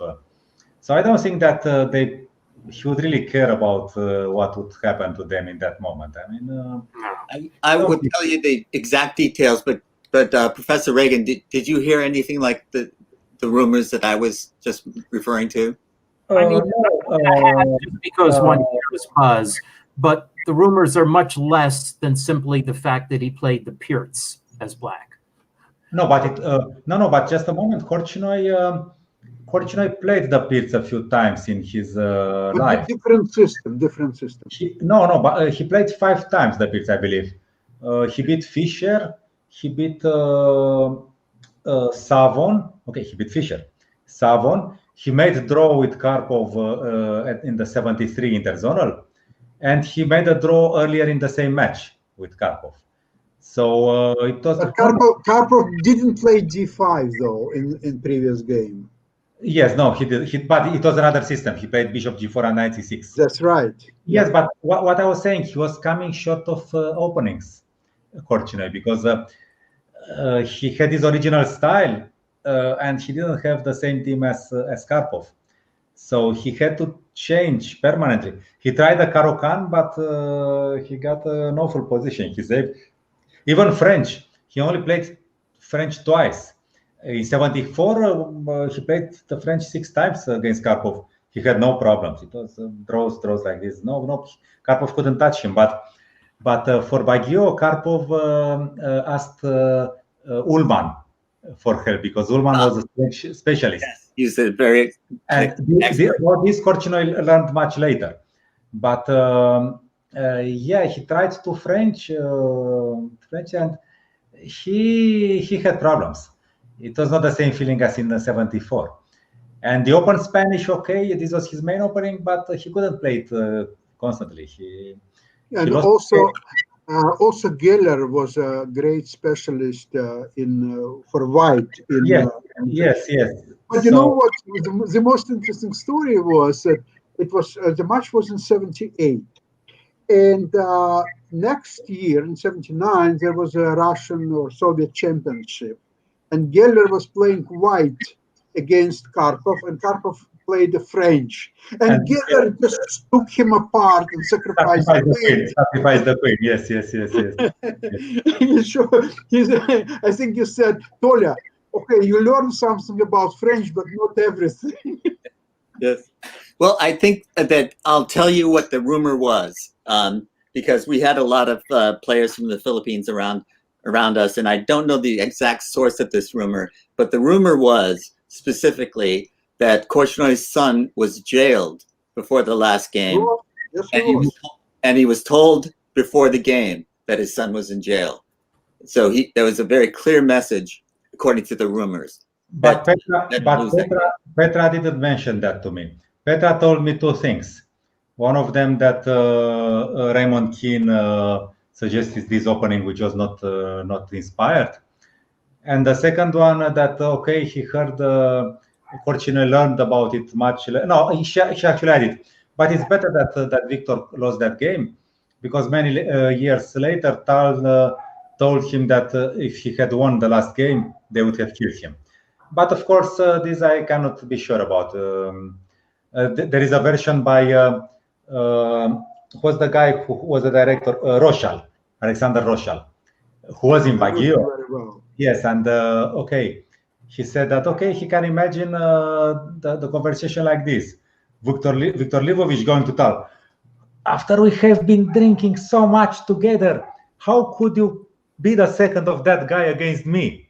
After all the alcohol we shared.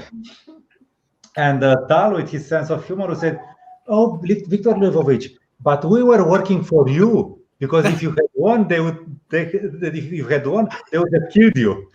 So this is the Rochal side of the story. I don't know, but anyway, Korchnoi didn't know anything about that in Baguio. I mean, Petra didn't say anything about the son, about no, but of course the son. He was at the age to be taken into the army. Right. Of course, when you betray your Soviet country, you know what would happen to your family. I mean, you know that your son would be, especially that the age was right for it. You would go to some very difficult, dangerous place. Army. Yeah, something like jail or whatever. I mean, so Petra didn't say anything about that he was forced. No, just Keen was stupid to suggest this c5 in the Pirts. So no, because playing Pirts against Karpov was not that bad, because he was not so. Timan played it several times and he had no problems. He even tried something. Yeah, because with Timan he was playing white, Feinchetta, Bishop, something not really straightforward systems like Karpov played against Korchnoi in the last game's match. No, but c5 is a bit. You have to know very well with black there, because you have to get some counterplay. If not, you are you die suffocated, as happened with Korchnoi. So yeah, and we have to admit that Karpov played a very, very good game, very positional. I can't contribute one little bit of data. I just ran my program on that game, and Korchnoi did play the 32nd game at a level of 2050 ELO strength, but plus or minus about 1,000 for the error bars, because it's only 33 moves. Oh my God! So whereas if I do Karpov, Well, that's so interesting. And Korchnoi never played 2050 strength.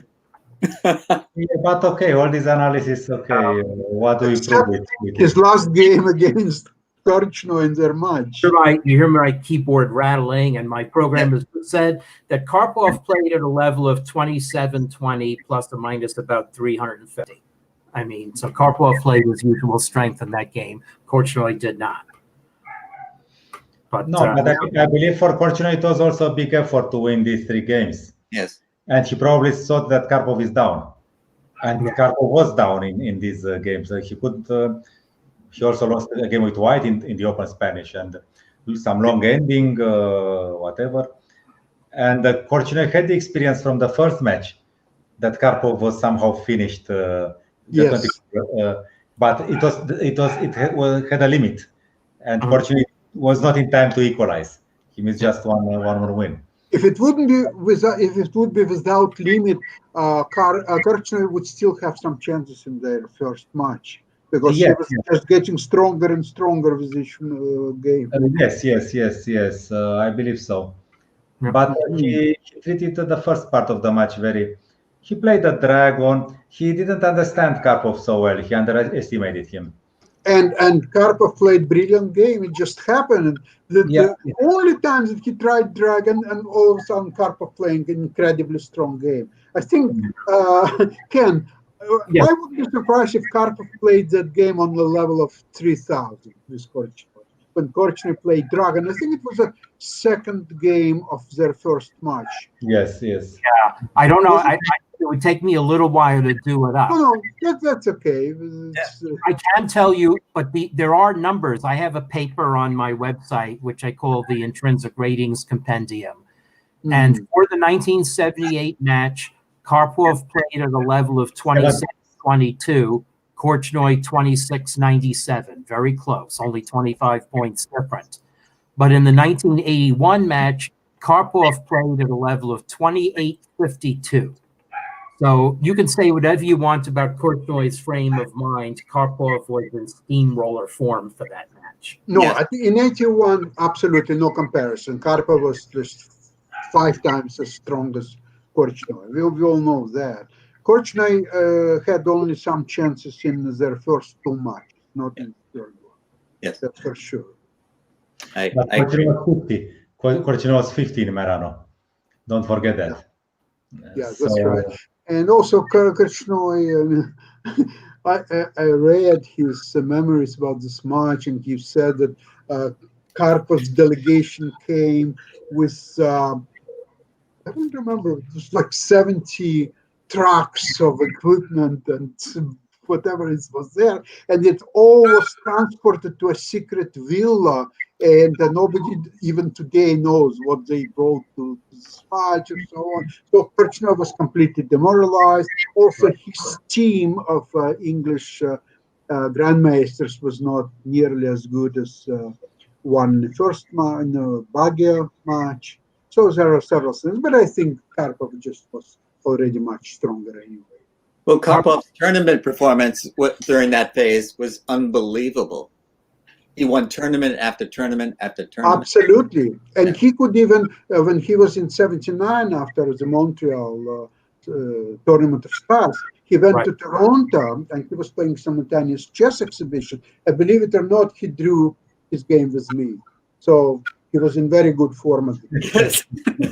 No more proof needed. Yeah, absolutely. But you know, it's really difficult to compare Korchnoi with Karpov after Korchnoi defected. We only have their matches. Yes. Because there was an embargo. Korchnoi was boycotted by the Soviets. Yes. So we don't know.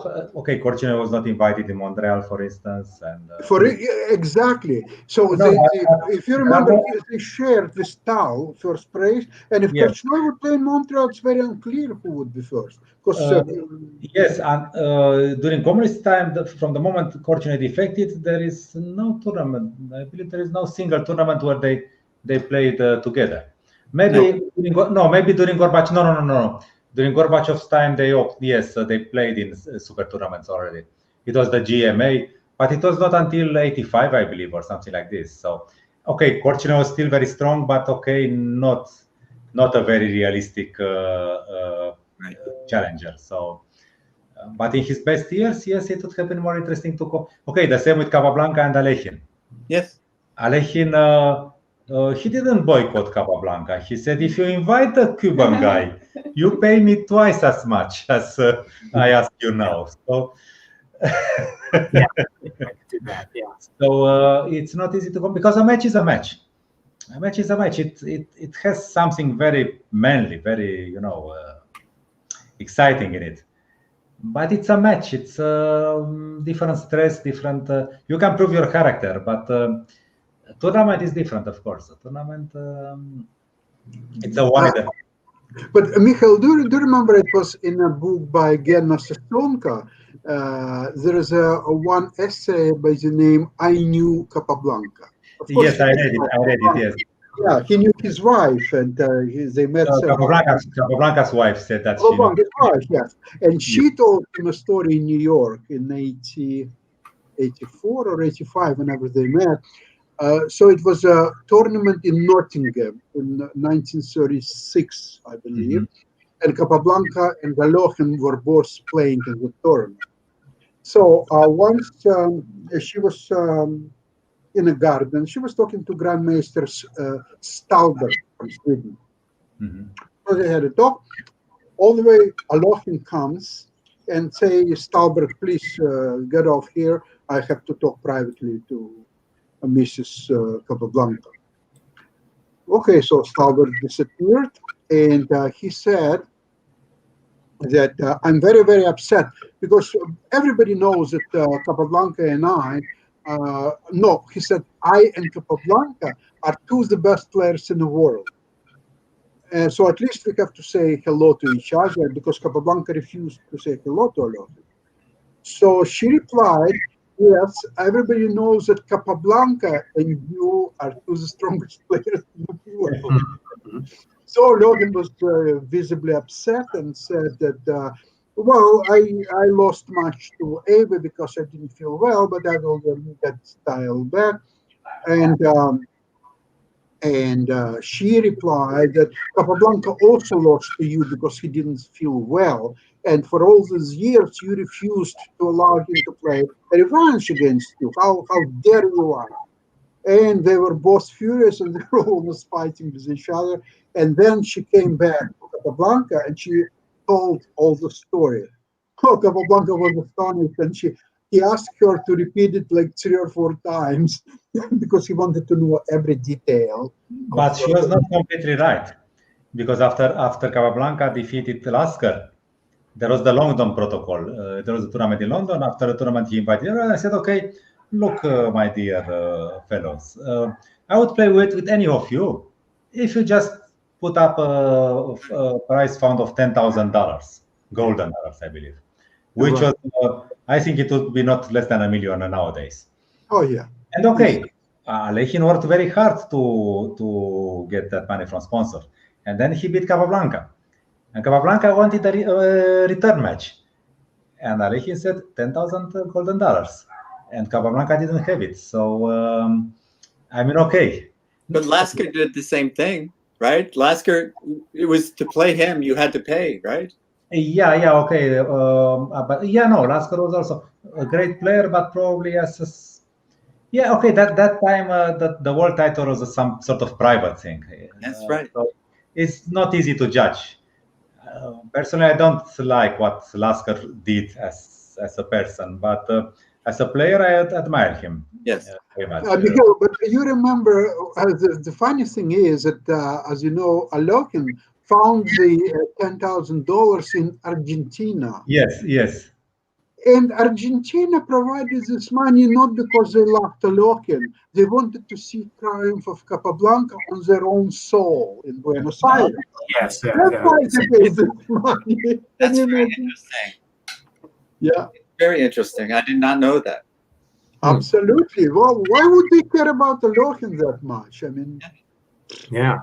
Capablanca, it was their hero, and they wanted to see how he will, especially after this tournament in New York in 19. Right. Absolutely. So the Capablanca was heavy favorite to win. So they said 10,000. Yes, we will pay $10,000. We'd love to have this match. But you know, the history is a funny thing. It didn't happen. But you know what history teaches us? If you lose a world title match, if you want to get it back, then you have to change your cat for a cow. This is what Alekhine did. Yeah. Because in 35 against he frequently came drunk at the board, and he has this cat, an astrologist, and if the cat would go there, he would play on that wing, whatever. But then he gave up drinking and he bought a Swiss cow, Anne Marie, I believe she was called, and she started drinking his own milk. I mean, from the cow, and no more alcohol. It's not clear, but he considered the possibility to take the cow for the return match. But there is no evidence that so that they don't poison him with Dutch milk. So this cow became a court champion, right? Yes. You know there is a video with court. There is an advertising for a specific company, milk company. Korchnoi playing chess with a cow. Do you know the video? Oh, that's interesting. Oh, I did see that. That was a funny ad. Absolutely. Yeah. No, but so Korchnoi. He's just making grimace. And he, I think Alekhine's cow is the second, not the co-champion, but the second. Yeah, Korchnoi has a wonderful facial expression. Yeah. Yes. But when I had him in San Francisco in 1995, we had these new FIDE clocks. And at one point in the tournament, he stood up raised his arms and said nothing. And all of us were looking at each other. What does that mean? And it turned out that the clock had blanked out, that we needed to replace the batteries. So, but he meant the display was not showing. But he just jumped up and said nothing. None of us knew what he meant. What was the problem? That's my one cautionary story. But even then, he won the tournament. He was still in 1995. He was still a very strong player. There were a lot of very good players in that tournament, and he at the age of 60 plus, he was still in top 20 or something. By rating, and and he beat Caruana when he was 80 already, and Caruana was 27 something. I mean, but can you think about Gary Kasparov in his book, My Great Predecessors? I think it's book number 5, where he wrote about Korchnoi and Karpov. Fantastic writing, yet you can feel how he loves and admires Korchnoi. It's like every word, every sentence, you feel the admiration, of course. And actually, he mentions that Korchnoi played against 7 generations of players, starting from Botvinnik, Smyslov times, and then down to Pologaevsky, and then younger players, Karpov, and then finally he played with kids. He played even Carlsen, and Carlsen was 8 years or 9 years old. So Korchnoi played all of them. No, but he played Ponomaryov. He played a match with. He drew the match with Ponomaryov when Ponomaryov was a world champion, for instance. So but Carlsen is even younger. Yes, but if he was 8 when Korchnoi played with him, it's not so relevant. This is what I mean. But probably didn't they meet in normal tournaments? I think they should. But he's the exception that proves the rule. Nobody can really, after the age of 50, everyone's play seems to diminish to some extent. I had a conversation with Gokul about it in 1995. He was also playing in that tournament, and he said to me that he understands chess much better, but his results are not as good. And that's a fair thing with me in mathematics too. I have very good pattern recognition. I co-write a blog where it's very important for me to have a wide amount of knowledge, and that I think is just as good as when I was 30. But I cannot calculate mathematically as well as I could back then. Right. But you have computers now. Why do you calculate anyway? If you have computers now. Well, that to get computers to be able to do mathematical proofs has been a major research. In fact, that's what I talked about some in last week with internet discovery. But the Polymath project and automating proofs on computers and getting them to be good enough to make insightful reasoning, that's a major research area in my field.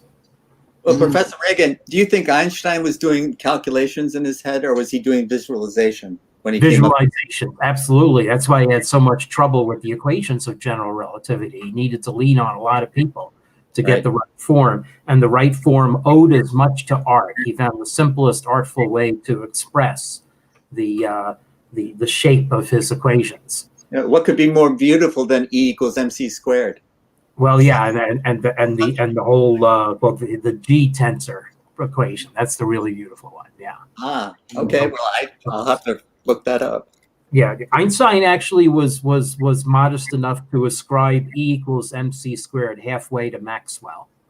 It's part of a larger equation, but yes. But in mathematics, it's actually a Fields medalist who unfortunately died relatively young named Vojevodsky, who invented a system where computers could engage in topological reasoning and make proofs rigorous, and that this reasoning could be extended to other areas. So you'll see some articles about that on the blog, but the attitude of my senior partner was expressed by the title of one of these posts, "Surely you must be joking." Yeah, that's the idea that we can automate mathematical proofs by computers. So anyway, it's well known fact that Einstein and Lasker were friendly for some time. Absolutely, yes. Well, isn't that a title of one of Richard Feynman's books? Surely you must be joking. Yeah, that also is. Yeah, joking, Mr. Feynman. Yeah, that's right. Yeah, but let's see if I can get the exact title of our post.